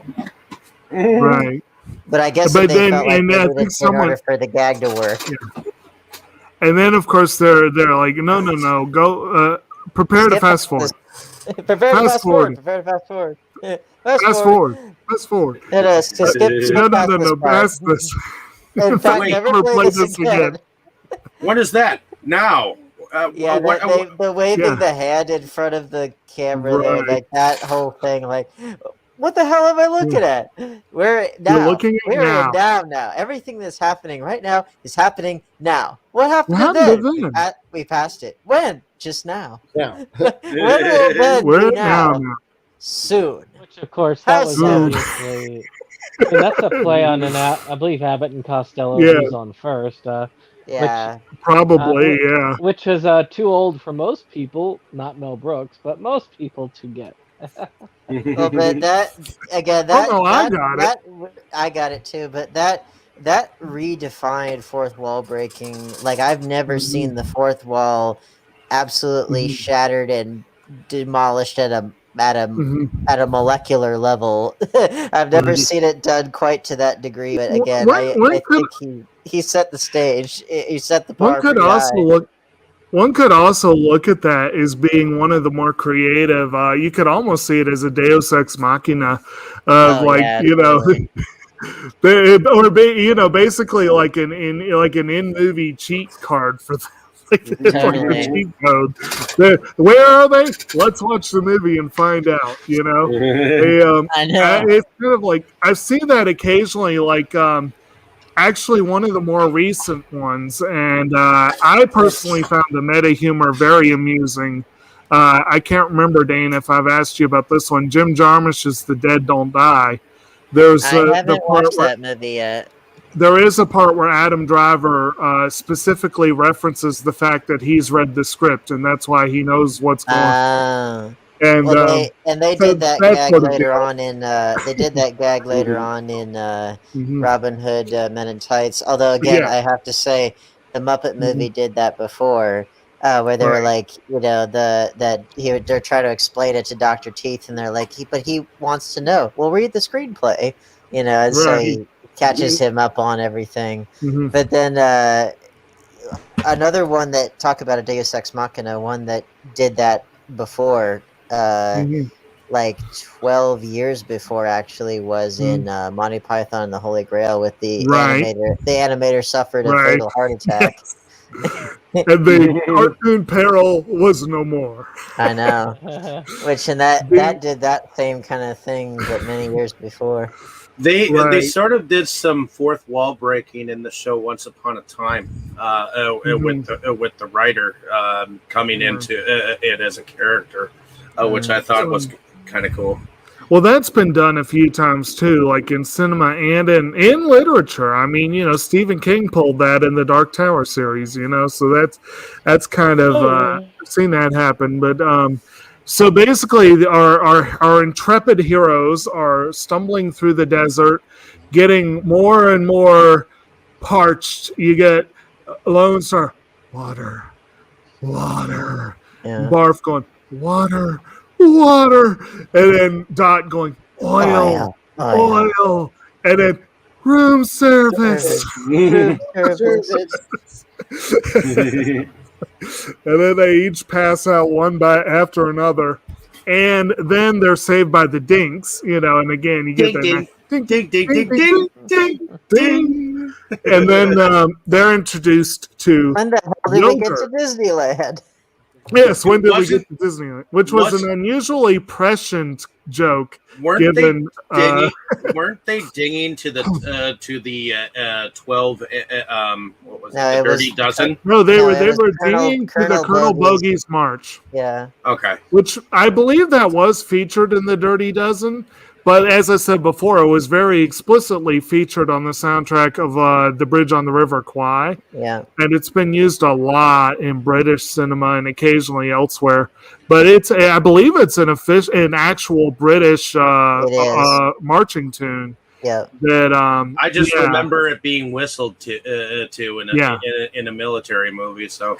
Oh yeah, Right. but it's at least as old as World War One, but I want to say it's older than that. Yeah, it's been around a minute. So then they meet. You heard of me? Who hasn't heard of Yogurt? Yogurt the Yogurt Wise. the Wise. Yogurt the All Yogurt Powerful. the All Powerful. Yogurt the Magnificent. Please, Please, please don't don't. make a fuss. Plain yogurt. I'm just plain yogurt. Plain yogurt. But Which Yogurt. a good reference to the Wizard of Oz. Just Oh, prior yes. to that. That's a great, very explicit Wizard of Oz reference. But they set it up really well. Each one of the characters really does. Yeah, because when they come through that long hallway, I was thinking lions and tigers and bears. Yes. And then, of course, the whole thing with the smoke and everything. And of course, Yogurt doesn't try to keep up the ruse. But then he's like, yes, this is the start of the great running gag where he's like, but Yogurt, what is it you do here? Merchandising. Merchandising. What a real Probably one of the best fourth wall jokes in the movie, really. Oh, I know. Right. And again, it especially because let's just face it, let's just be honest. There are very, very, very, very, very few, if any, franchises, maybe the Batman franchise, very few franchises that have invested as much in merchandising as the Star Wars franchise. And actually, it would not be surprising if he didn't get the idea for the joke by Lucas saying, you can't merchandise any of your stuff. That might have been. I guess this is part of the. And it might have been already the stuff that they started to merchandise before Lucas was like, okay, you can't do that. No. Most of this clearly is not legit merch. Like some of the stuff, like I think I've seen this myself. I know it was pointed out to me a couple of times, but I just keep forgetting to look more closely. But supposedly, like, the coloring book is just a Transformers book with Spaceballs on it. Yeah, it's like cover. Right. And it's like they really did literally just take merch and put Spaceballs on it. But I would say, in a sense, this is a film that is a brilliant example of where comedies get kind of shafted when it comes to Oscar love, because the merchandise joke alone would have earned this a production design nod, I think, because of how they carry it through, where Scroob, of course, uses the Spaceballs, the toilet paper, and exactly. He's got the Spaceballs, the bed sheet, and all that kind of stuff. Did we forget to talk about the time when he transported and they transported him backwards? We did skip that part. Yes, that was a nice, amusing Star Trek reference there. Why didn't somebody tell me my ass was so big? Snotty be me yesterday. It was wonderful. All to move one room, which was the best payoff. Yes, that was the best payoff to that. I always loved that. But he just opened the door and walked 15 feet. She gives that little smirk when he's taking a piss later. Right. And calls it. Oh yeah. Where she calls him on the unlisted wall. Yeah. That was the unfortunate wall, you might say. So yeah, but yeah, the kids love this one. I just love that line, and best of all, Spaceballs the doll, me. May the force be with You. you. Isn't it adorable? And then, of course, Yogurt starts training Lone Star in the Schwartz, and meanwhile, you have, yes, you guys referenced earlier the combing the desert scene, where Scroob had called into the phone, tell him to comb the desert, and then so they're literally combing the desert. You got helmet. What he told us to comb the desert, so we're combing it. Now, one of my favorite parts I always loved about that was the part where, sir, what? Like he turns next to him. He's got the megaphone to his mouth as he's talking to Sanders. And then he turns away and drops the megaphone. Found anything yet? We ain't found shit. I do like the giant pith helmet that he's using. Yes. Like that. Yes. It almost looks like a ghost in that scene. Like it's just really weird looking, but it's fun. One thing that did not do good having it on a better TV was noticing the effect they used to have that vehicle levitate, because you can see what they've got it propped up on pretty clearly. I'm guessing that Blu-ray even makes it clear, and I'm betting 4K. I'm not sure that I noticed it. I might have sort of noticed it, but I will say that the Blu-ray on a high-def TV, this is a film that could probably not have been cleaned up to full Blu-ray standards. I do think it probably looked so in terms of what I had hoped in that format, but it didn't look bad. I've seen worse. I think I just want to keep the illusion. What's that? I just want to keep the illusion that it looks good. All right. So later on, of course, while they're doing the training, you get they're still searching the desert, and then Sanders comes across, sir, this insignia, it's a Y. Yogurt. I hate yogurt, even with strawberries. Yeah. And he's like, we can't go in there. We'll have to get her to come out here. But sir, don't you have the Schwartz too?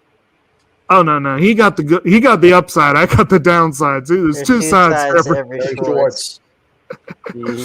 And so they get that's the part where he does the Roland imitation. Vespa, my dear. And she comes out, Daddy. And then I like I said, I love it. Would I lie?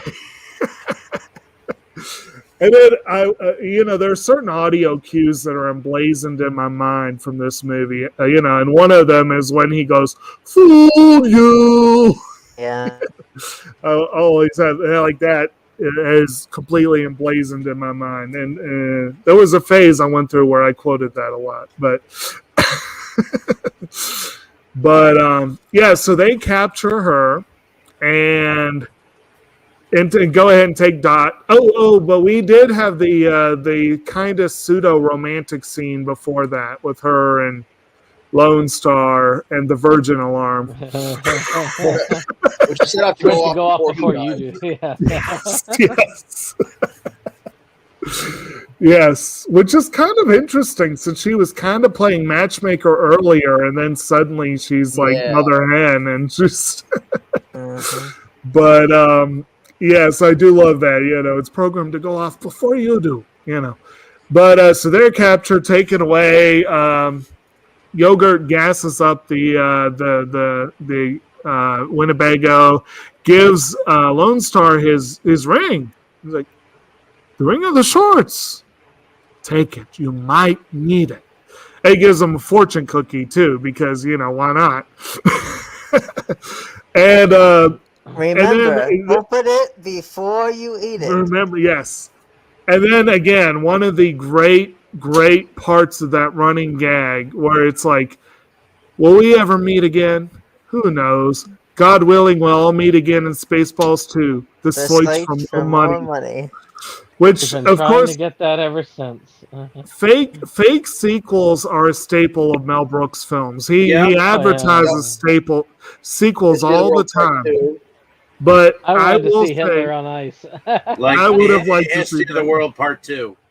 Well, and he kind of did, actually, in a sense. History of the World Part 1 advertised Jews in space, and they kind of did that here. But I will say that the search for more money has to be just about the best possible title for a sequel. Yes. I know. It really, really is. I don't think anything else could have possibly summed it up better.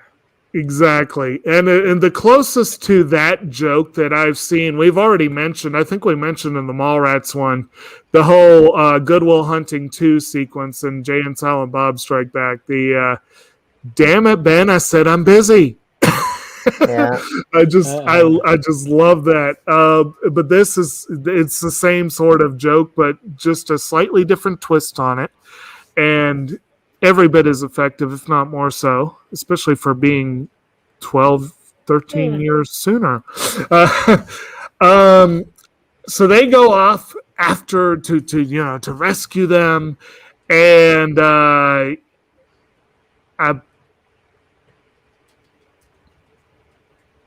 sorry, my brain just completely sputtered out on me. Who wants to pick that thought up?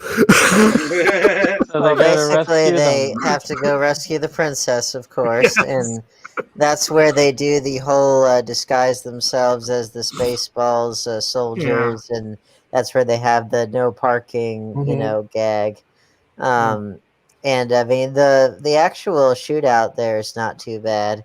The gag that always stuck with me was when Barf pulls the pipes or the tubing off the wall and the laser blast, like they turn around. I was like, I've never seen that before.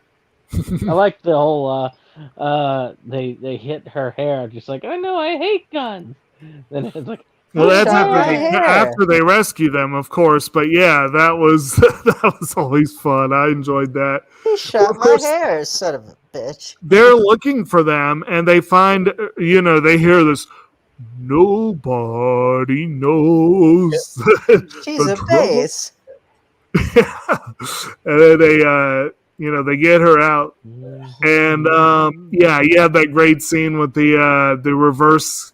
We'll call it reversed lasers, and they get out, and first of all, there was the whole capturing of the stunt doubles thing, which was an interesting little thing, which consequently was used as the thumbnail for this podcast. Very good, very good. I always like the part of the one playing the princess is like smoking a stogie or whatever. Just seems so appropriate. I don't know, but whatever happened to Mo, by the way? I don't know. Well, hopefully he'll be able to rejoin us at some point. Oh, he fell out a while back. Yeah. Well, it happens. Still, hopefully he'll be able to. But we have the part where I hate guns. Yeah. And she becomes a little bit of a badass when she's when her coiffure is threatened. Well, they're totally going on. They're playing homage to Rambo there. Right. Yeah, that was pretty good for Rambo. Right. And then, of course, they watch as we totally overlooked the getting of the shield combination, which is why she was captured in the first place. It's you misunderstand. We're giving her back her old nose. You what? he has to give the combination, and it's Yes. 1, 2, 3, 4, 5. That's the stupidest combination I've ever heard in my life. That's the kind of combination an idiot would have on his luggage. And I love the deep solemnity with which Roland or Dick Van Patten is giving that combination. He's just 1, 1, 2. 1, 2, 2, 2, 3. Yes. So the combination is 1, 2, 3, 4, 5. And he gives that solemn nod. Yeah. Oh, and then of course when Scroob comes in, he's like, "What a coincidence! I have that exact same combination on my luggage."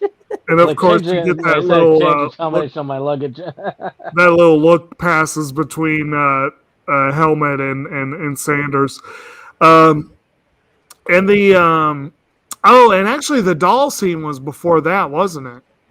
Yeah. Yes. They There's brought so the much- princess in for questioning. Yeah, So many but great yeah, that times. whole no, yes, no, yes. And then, Jewish princesses are attracted to money and power, and I have and I both. have both. I know. Oh, your helmet is so big. That whole thing is great. Yeah, and then again, like no, sir, I didn't see you playing with your dolls again. Good. Love it. So basically they get away. The Spaceballs try to take the ship starts changing. You know, a little transformer moment there, and Holy shit! It's not just a ship; I like it's a transformer. yes. I like how in the commentary Mel Brooks is like, well, the kids today might not get this Transformers joke. The Kafka joke. Obviously, Daddy the Transformer joke holds up now. Oh yeah. So it's like, no, they do, because his whole thing was, I know that his whole thing whenever he did when he did the commentary, he kept repeating it over and over again. It's like, yeah, I think that all the older people will understand it as a parody, but the younger people won't understand it's a parody. They'll just look at it for just a basic base fantasy, because he was talking about it almost as if like people wouldn't understand what it was parodying, which Yes. I'm These sorry, kids but most today, countries, they've never seen Star Wars. They don't know what it is. they have no clue what Star Wars is these days. But yeah, I did read that he kind of regretted the Kafka joke because he's like the intellectuals all tore me up over this, and the other people didn't get it. Yes, But Kafka, yes. but yeah, so it's a giant maid with a vacuum cleaner, which I'll admit that's a creative way to steal a planet's air. It's not a ship, it's a transformer.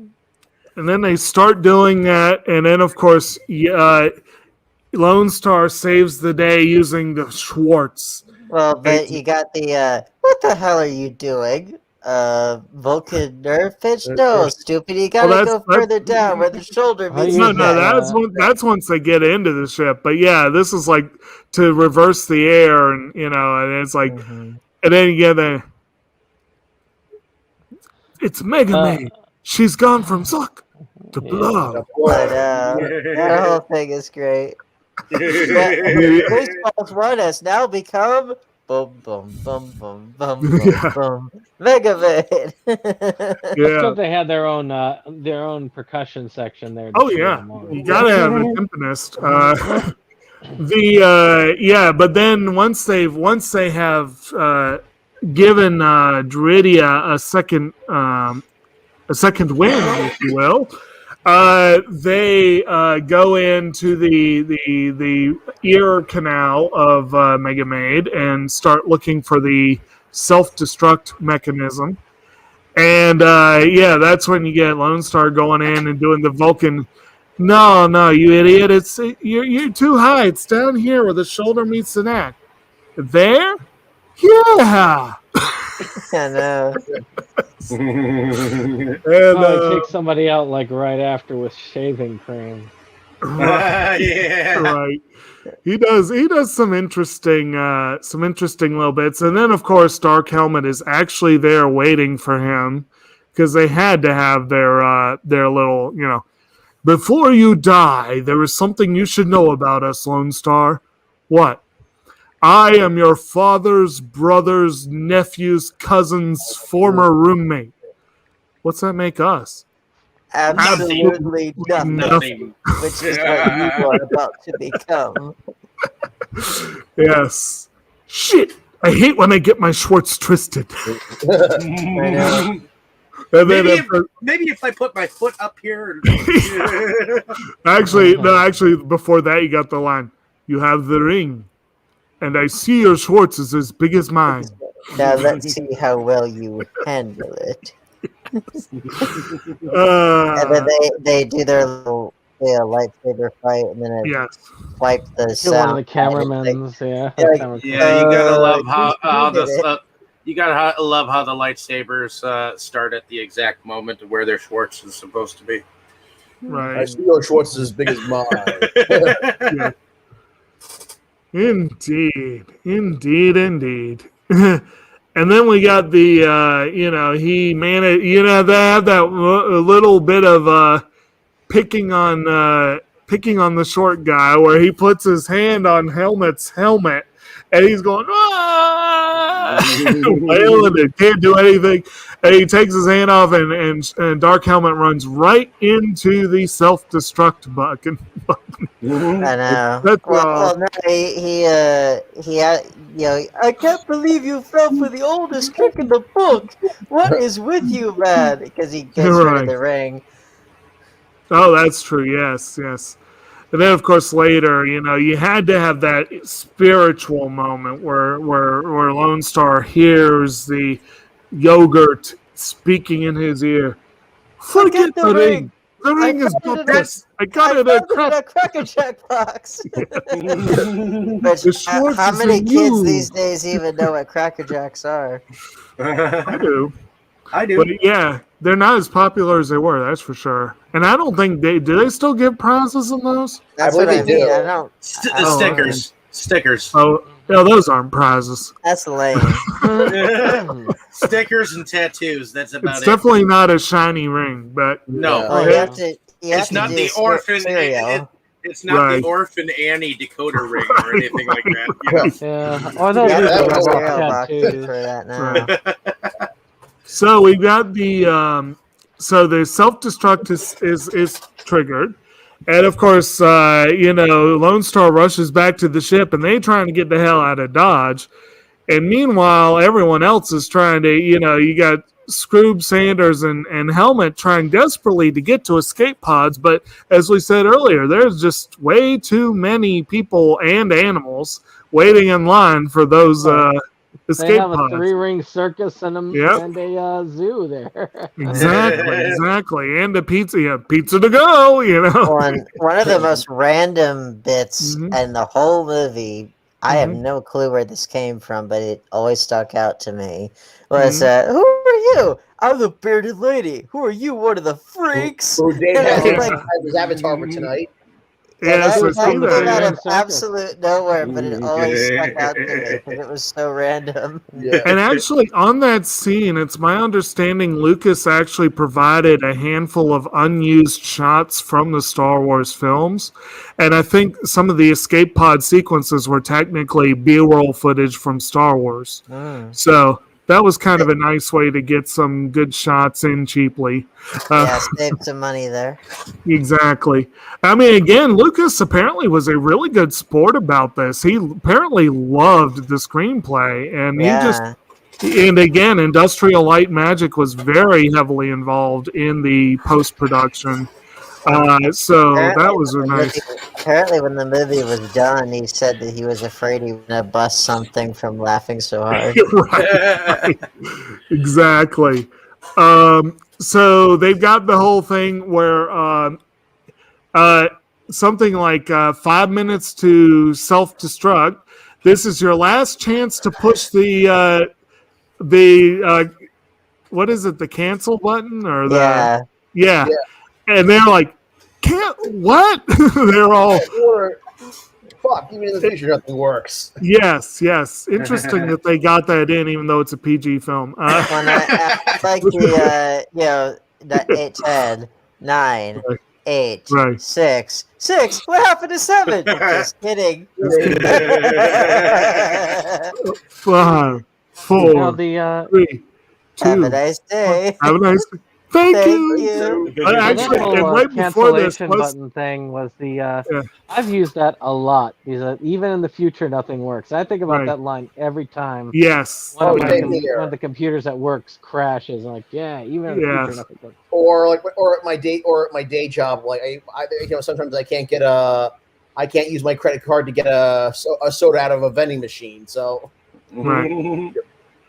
Yeah, and then of course that whole scene where they're running around like chickens with their heads cut off was the part where Scrooge did that, I can't make decisions, I'm a president. Yeah. And then of course, he's like, well, it's a fine ship, boys. I think y'all ought to go down with it. And then he gets in the pod, but there's a bear in there, and he's not going there.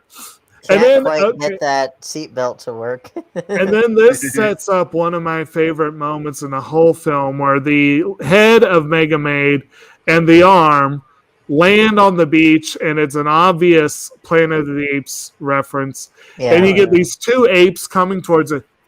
Dear me, what are those things coming out of her nose? I know. Baseballs! Oh shit, there goes the planet. Yeah. You need to watch the original Planet of the Apes. Which I wonder. I wonder if that is a play on the "There Goes the Neighborhood" line from the Burbs. Oh, it might be that too, but Well, that expression is older than the that's movie. an older one. Yeah. yeah, But isn't the Burbs later than this one anyway? I can't remember. Yeah, that would be after this. Okay. But but definitely Planet of the Apes was earlier. But by many years. By many years, yes. And then of course you get the trucker stop with the nice little alien scene where the two of them are sitting, chatting, ordering lunch, and having a good time. And then you hear a little commotion down at the end, and you get this one dude, telling this crazy story, and then the other dude next to him who looks an awful lot like John Hurt, pulls over and starts, and then Actually, you get a recreation of the chest. What's that? I believe that was actually the guy from Alien. That was John Hurt playing John Hurt. Well, you forgot one of my favorite little throwaway lines. There was the waitress, and he's like, "I'll take the cleavage." That's something also. That area with the tail thing that would be frowned upon big time. Yeah, probably. Like he was kind of being a literal wolf there in that scene, which may have been intentional. I'm sorry, honey. It just has a mind of its own. I can't help it. So they do the recreation of the chestbuster scene, which ends with Hurt's great. It's a good line for him. Oh no, not again! And then of course the alien busts out into a WB Frog moment where hello my baby, hello my sunshine, hello my sweetie pie, and of course singing in the rain also had a moment like that. Of course, actually, the Lone Star had ordered the space soup, and Barf had ordered the special. What did he have? Oh, he had the special. I changed my order to the soup. But then after the singing, dancing alien goes by, they're both like, check, please. Now, I mean, the alien dancing, of course, the direct, obviously, is calling back to the whole frog singing in Looney Tunes. I mean, there's no doubt that that's what Mel Brooks was referencing. He's just that's too obvious for him. Right. No doubt about it. Yeah. And then actually, I think this part was the scene where they were watching the television, and there was a reference to Rocky 5,000. That's not the only time they reference Rocky that far in advance. They also had the poster for, I can't remember which Rocky it was, but it shows like old man Rocky in Airplane 2. And again, we had all the Rocky movie tapes in that one scene as well. I didn't see how high the numbers went. What's that? I said in both are MGM movies. Right. So and then we cut back to the wedding where Ronnie Graham, one of the co-writers of the film, actually deserves credit as a very short-tempered minister who's trying to conduct this wedding. And the other writer, Thomas Meehan, has a cameo apparently in this scene. I didn't catch it, but he apparently is one of the crowd. So you have an attempt, take two, I think they called it, at Vespa and Valium getting married. But then, in the meanwhile, Lone Star and Barf took that fortune cookie. Barf was starving. He opened the fortune cookie, and Yogurt's like, "Yo, you know that medallion you wear around your neck? It's a royal birth certificate." And and then this is the part I quote to this day again and again: "Liquid Schwartz." Where they have that little canister of special fuel that will help them get there in time, and they do get there just under the wire. Like, well, they had to stop and get a change of clothes, so Well, yeah, they had to do that, obviously. So they come in, march in right in there, like he looks like a prince. Barf looks like his valet or whatever. And who are you? Prince Lone Star. She's like, a prince? That's what this means. I'm an honest to goodness prince.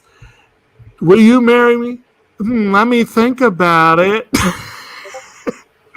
And no more Valium for her. So they come in. Who are you? I'm Barf. Your full name. Bartholomew. Are you the one who's getting married? No. Then get over there. Love it. Short version. Do you? Yes. Do you? Yes. Good. You're married. Now kiss her. Love it. So romantic. And then, of course, all's well that ends well. They all have a good old time, and then we launch back. Actually, the Spaceballs theme had played over the abandoned ship sequence, which is good times, but that comes back at the very end. And that is the gist of it. What's up, Brandon? I'd like to say I think that the Planet of the Apes scene was played at the end. I think you're right. That was actually the almost the final scene, but kind of like that setup to hey, this could continue. It could be a sequel, yes. And Mel Brooks has teased about it. And Lord knows it would be a hell of a lot better of a swan song than Dracula Dead and Loving. The problem with this, unfortunately, is that Mel Brooks is 95 years old. Yeah. But also, it's amazing and unfortunate. John Candy, Dick Van Patten, Joan Rivers, John Hurt, Ronnie Graham, Dom DeLuise. There's so many high-profile people in this film are no longer with us. Well, Dom DeLuise ate himself to death, so we're good there. What's that? I said Rick Moranis doesn't really act anymore. Well, Rick Moranis has made clear he would play Dark Helmet again. Okay, he would come back if Mel Brooks asked him. Yes. I mean, he did reprise the role vocally, but he has made clear his main issue is not so much that he won't act. He just doesn't want to travel unless they make it worth his time. Yeah, and they gave him like he's in that new Honey, I Shrunk the Kids thing that they're doing, and if they gave him a big enough role in a film, he would go back to it because his reason for leaving, his kids are grown now, so he's actually fine coming back to acting. He just needs to have something that makes it worthwhile, and returning for Spaceballs would make it worthwhile for him. Right. He didn't want to do Ghostbusters because it was a cameo. Right. I think that it's a kind of a shame, but yeah, and he's more integral to this one. Yeah, I mean, he was fairly integral in Ghostbusters, but he's more so in this one. But yeah, it would be interesting to see what would happen if they did actually pull it off, or you kind of wonder if they should at this point, but it would have been great if it happened 10 years ago, I bet. But It's still good. I mean, some of the main cast some of the cast is alive. I think it's not said he would come back, and a couple of others too. He also did express interest. One thing I saw, we briefly talked about this earlier. He has expressed much regret that he and Gene Wilder just kind of stopped working together. And I'm not even sure that either of them, I'm not even sure that it's known why. Like, Brooks plays it off like he doesn't really know why, but from what I've seen. After Gene Wilder's wife, Radler, died. Right. Gilda Radner. Yeah. After she died, I don't think that Gene Wilder felt any the same afterwards. It did affect him, but he kept working. Unfortunately, I believe has suffered. He suffers from dementia, doesn't he? Well, he's dead now. He died. He did. His last roles were he had done a recurring role in Will and Grace, which was a funny role. He played a boss, one of the characters, and he really did a good job.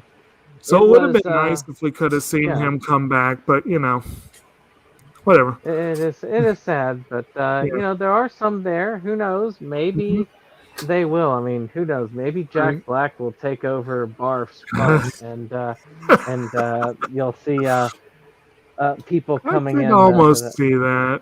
Almost. If you were to do Spaceballs 2, The Search for More Money, you could parody both the prequel trilogy and the sequel trilogy, although the problem though, if you were to do that nowadays, the Spaceballs was there before there was an internet, but then with the internet, everybody and their mother has torn the prequels apart and now the sequel trilogy, and it's there's not a whole lot new to do. Plus the fact that spoof movies, because of Friedberg and Seltzer and people like that, they pretty much killed that subgenre of comedy. Also, I hate to say this, and I hope it wouldn't look as a disservice to the people who passed on, but the fact that you have to recast so much of it, they could do a spoof on the tendency to recast in sequels, and that could be part of it.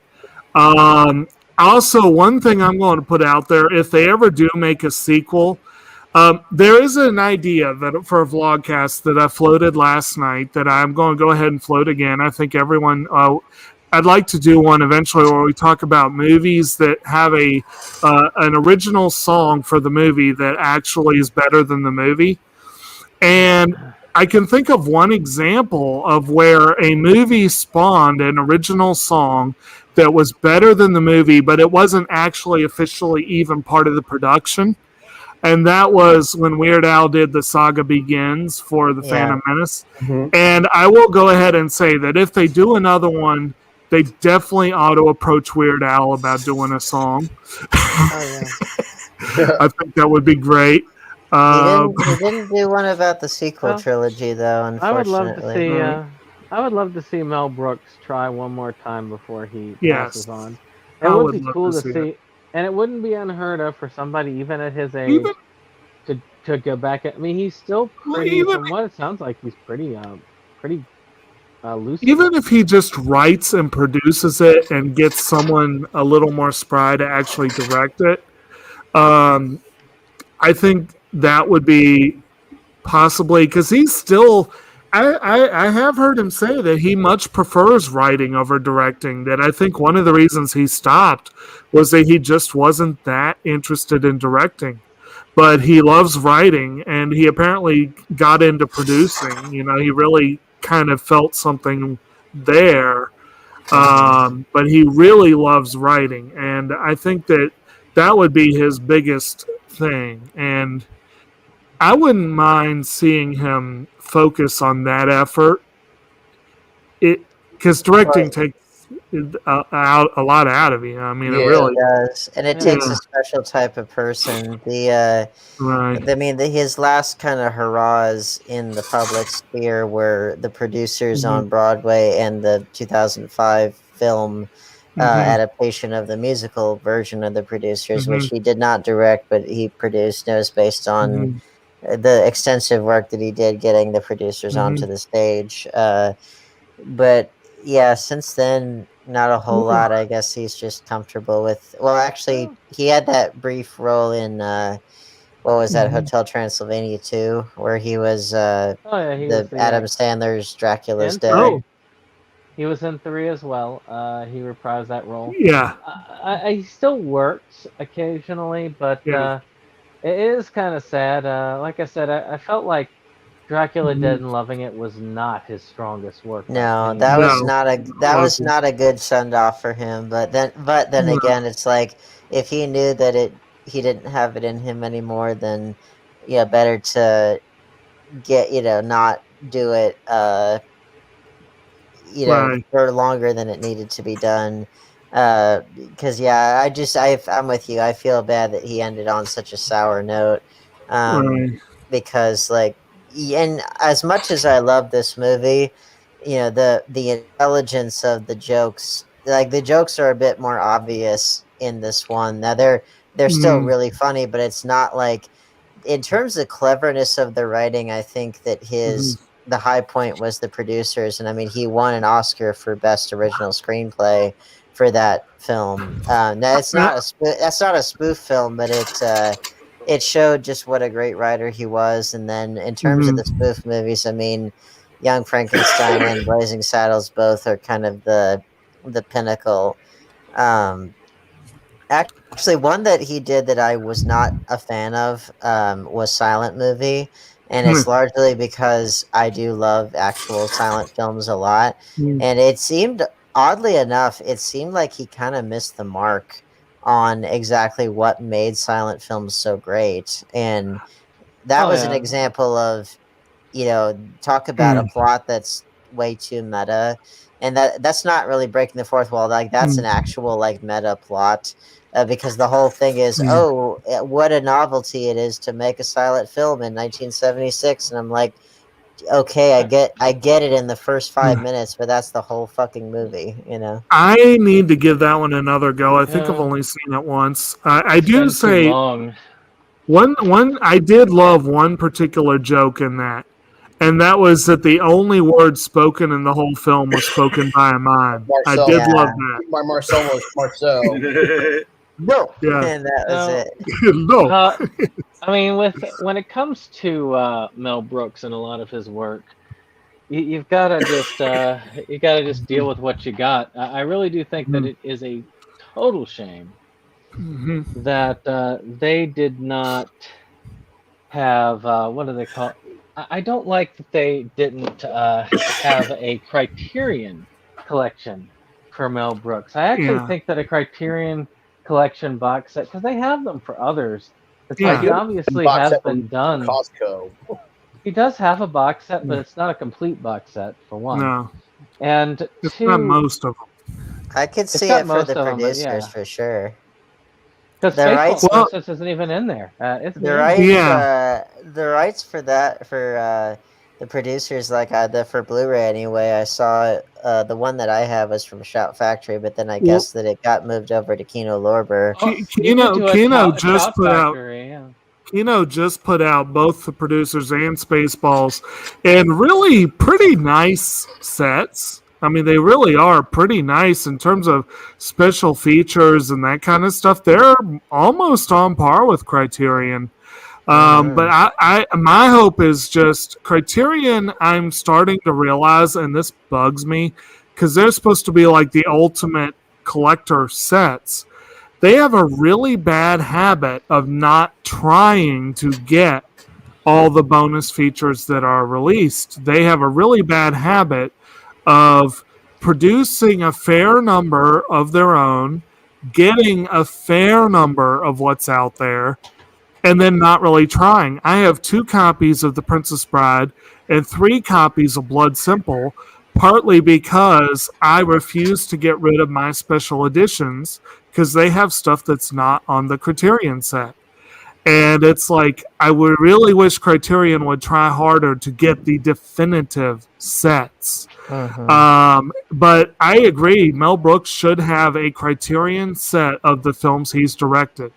That would be a really, really, really cool set. And it would be really, and maybe some of the bonus features might be a couple of the films he produced or a couple films he co-stars in, or I'm sure he has actually I don't think he does have a lot of short films to his name.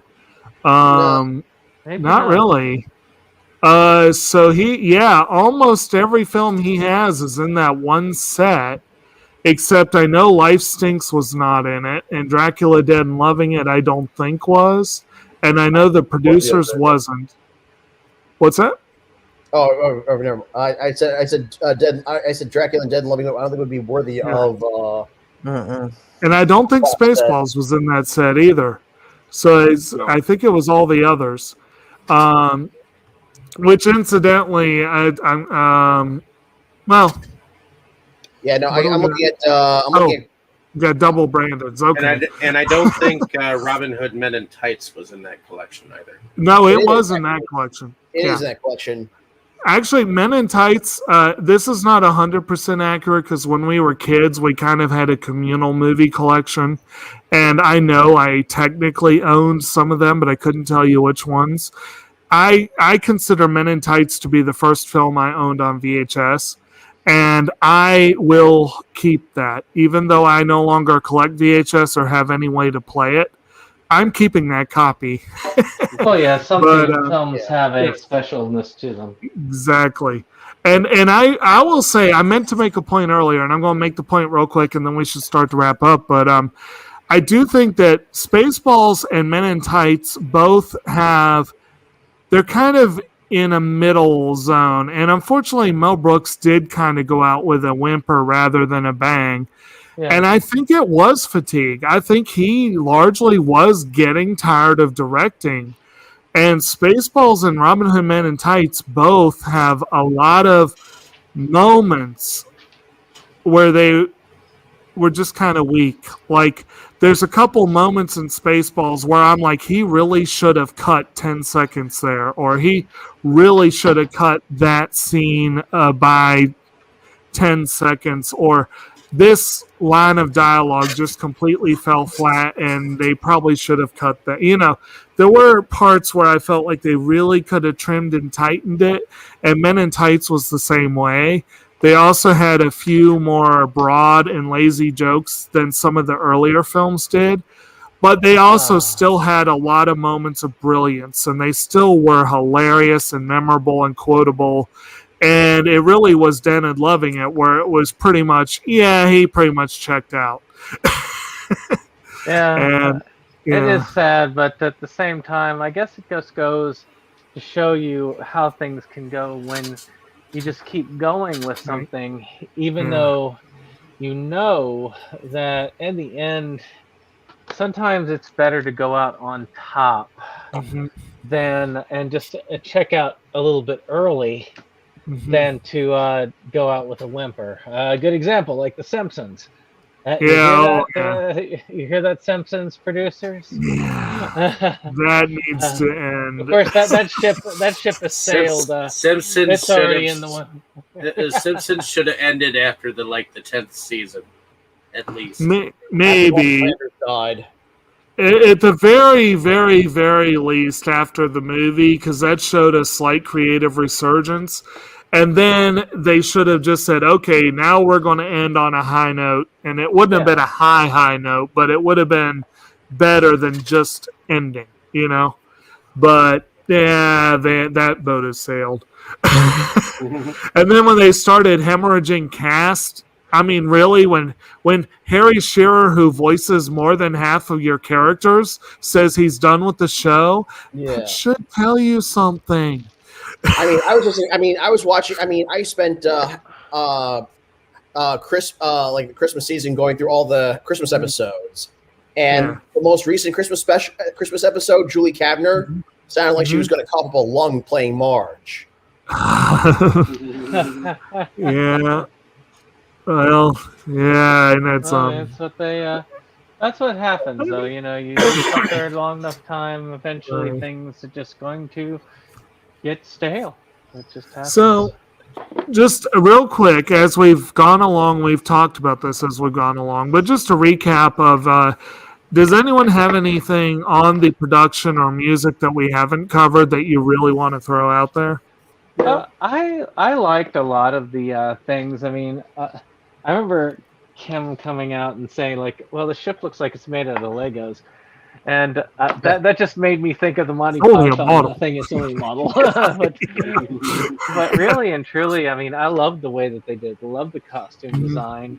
I thought that it looked like, it truly looked like something that people could, if they're not thinking about it, take as a serious space drama or space opera and not realize that what they're getting at first. So... and that takes some doing to really get it done like that. So to me, I thought it was just great how they did it. I mean, shoot, the Winnebago in space alone is worth that. And again, that ties into my idea. This really should have had an Oscar nod for production design. Yeah, really should have. And I think that original song for the Spaceballs theme would have been a nice little bit there, but that wouldn't have happened. I know, but and the music that they use, with that too. The use of music in film. This is a film that triggered that thought in my brain because you have that great original song, but you also have a score that uses cues from Jaws, Lawrence of Arabia, The Bridge on the River Kwai, all these other great musical cues. You got that great Bon Jovi moment that just works really well. It screams 80s, but in a good way. In a good way. Yeah, I mean that in a good way. But anyway, so let's talk favorites. Anyone have a particular favorite scene, character, or what have you? I would say with Dark Helmet playing with the action figures. That's a good one, no doubt. How about you, Dane? Probably the instant that bit. The which? Instant cassettes. Oh, yeah, definitely. How about you, Dave? I would have to say either the "Hello, my baby," "Hello, my sunshine," or the bearded lady. What are you? One of those freaks? Yeah. And Brandon? Oh, ludicrous speed. Oh man! Matter of fact, never play this again. So many good ones to choose from, and you guys mentioned most of them. I mean, I love the dolls bit. I love the part with the instant tape. I love the part with the ludicrous speed, and they've gone to plaid. I just love that. But if I had to pick a favorite, it would probably be the merchandising gag. That whole gag, just every bit of it, especially the two lines. The kids love this one, and the with a real God willing, we'll all meet again in Spaceballs 2, the search for more money.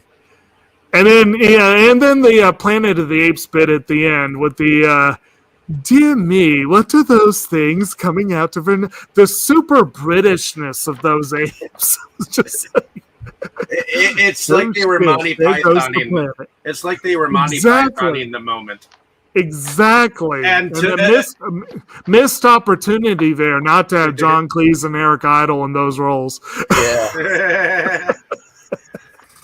The thing is, Mel Brooks was like on the American end of that strange humor, So he does have a kinship with Monty Python in some ways, and it's a shame there wasn't more to do. Like, well, let's say, okay, well, if they do another Spaceballs, somehow getting John Cleese and Eric Idle and Michael Palin, and even Terry Gilliam, maybe. Somehow getting them involved, I think that would be great. Well, Terry Gilliam's still directing, isn't he? What's that? Terry Gilliam's still directing. He isn't is. So, He could step in as the director. Wouldn't that go in a weird direction? Turned into an aging bigot. What's that? I said he's kind of turned into an aging bigot lately. Yeah, he's always been prickly, from what I understand. Yeah, a lot of it comes to. I think a lot of that just comes from the whole cancel culture thing. He's gotten overreactive lately. Yeah, and also one has to admit that when it comes to sheer bad luck, he has had it in spades when it comes to his film releases. There are so few directors that have had as bad luck and kept on trucking as Terry Gilliam. Yeah, Terry Gilliam. Geez, his 30-year odyssey to make The Man Who Killed Don Quixote. I mean, that's a story in of itself.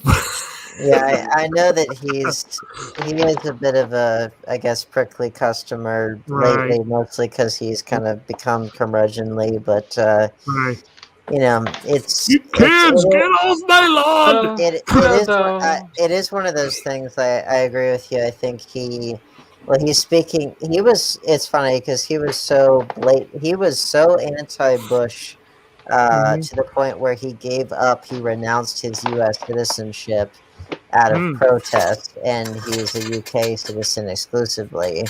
But then with the cancel culture and that kind of stuff, he's been so against all of that it's like, well, just interesting to see how people shift. And that's been the same thing with John Cleese as well. I mean, they've all been all the remaining Pythons have been kind of, but it's understandable because cancel culture, as it is today, would have basically not allowed for Monty Python to exist. Yeah, I don't think that they would have. I just it's not. It wouldn't be viable in this culture.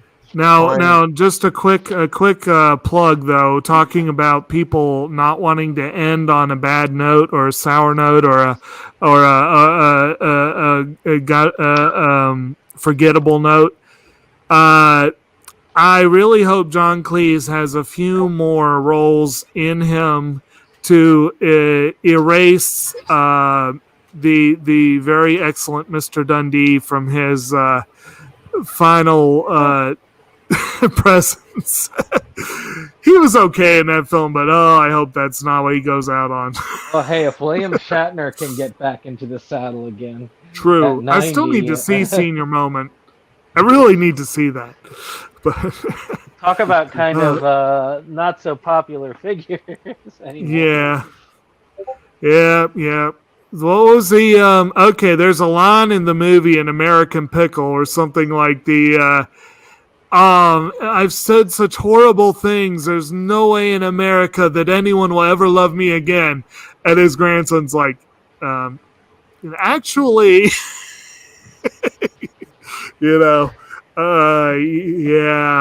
people get away with a lot. But anyway, I think, is that about doer? I think so. Well, stick a fork in us. We're done. All right. So we want to do outros. Let's start with Forrest. Why not? I started saying that. Forrest. All right. I'm Forrest Bennett. I'm based in Long Island, New York. Movie and comic book enthusiast, independent film producer. Actually, in this weekend, I'll be working as I also do a vlogcast called Script Club that I do with Psycho Ape Star Dan Koo. Best film of the year. Yep. And we where we do dramatic table readings of unproduced scripts. And this weekend I'll also be working behind the scenes on a slasher film called Victim No More. All right. How about you, Dane? Dane Kyle, independent filmmaker out of Charlotte, North Carolina,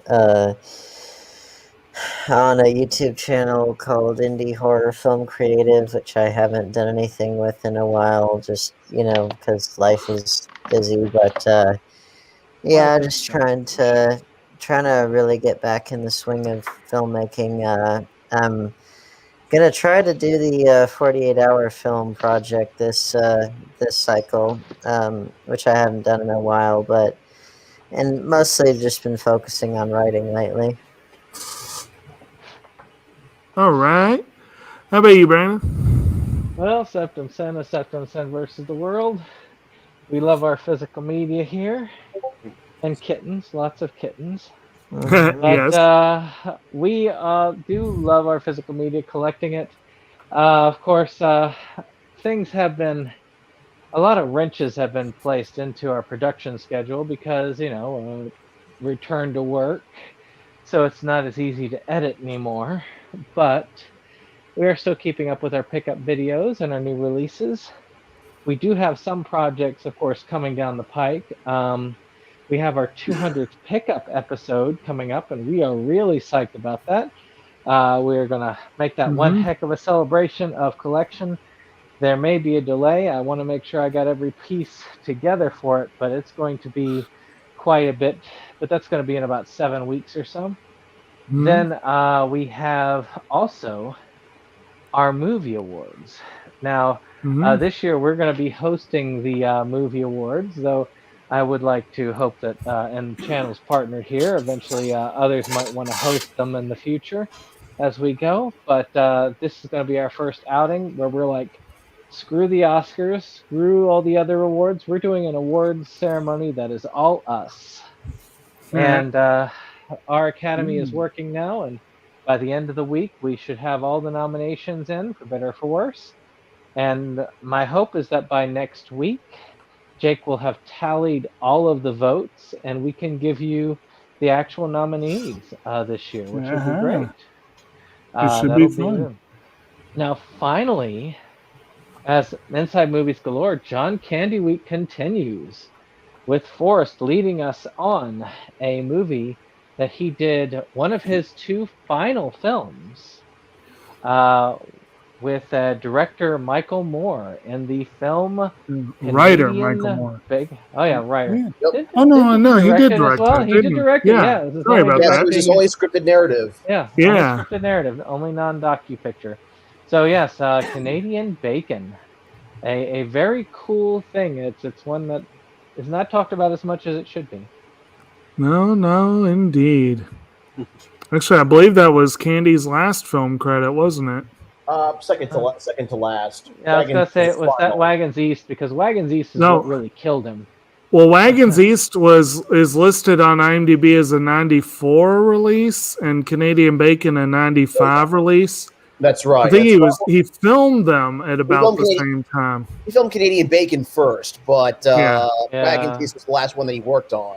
Right. Yeah, Wagons East, the reason why a lot of people look at that one is because Wagons East was what many believe led to his actual death, because the conditions, his doctor had said don't film in those conditions because they had him out in the heat constantly, and I think that really was what led to his death.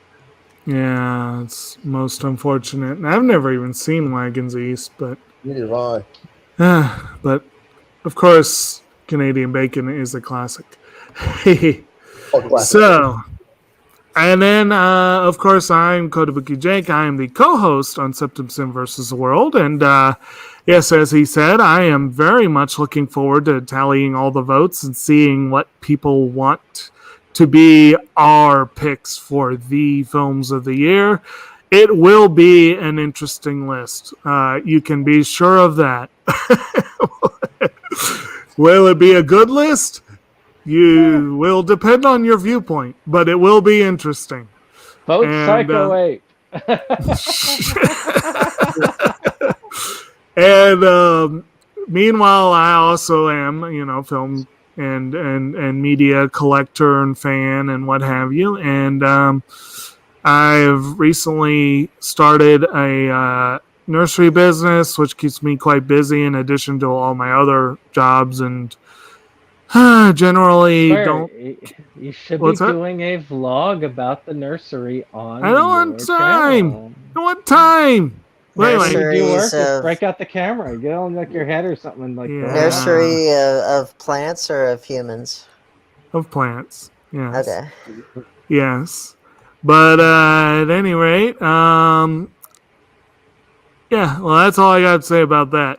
Dave, why don't you lead us out here? Alrighty. My name is David Struggy. I'm one of the founding fathers of Inside Movies Galore. So thank you for following along with us on our wayward journey of film discovery and film discussion.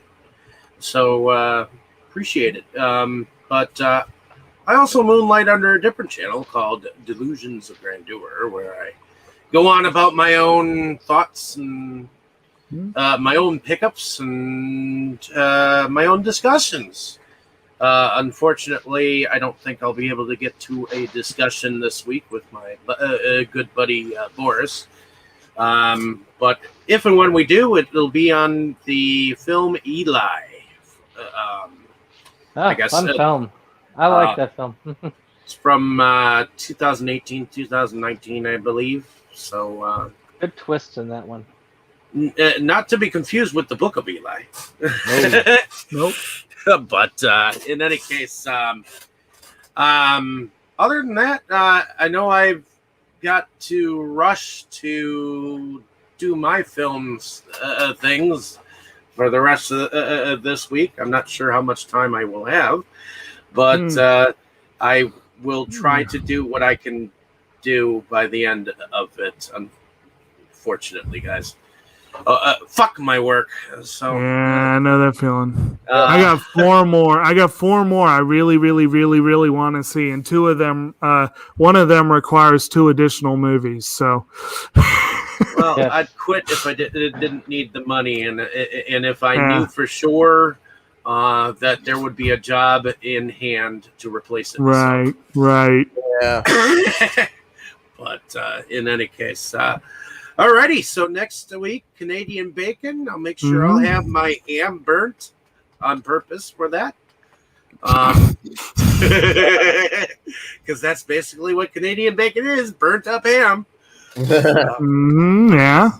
So, I'm going to make sure I have some eggs for that day. Yeah. You know, that's a good point. I need to make sure to fix some Canadian bacon for the That'd talk. be kind of cool. I need to get like a pizza with that on it and just have that while we're watching. Exactly.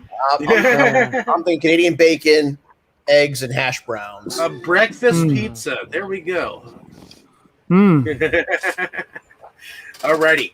In any case, thank you, ladies and gentlemen. Have a great day, evening, and morning, and watch out for Spaceballs 2. Make they more break money. for nobody.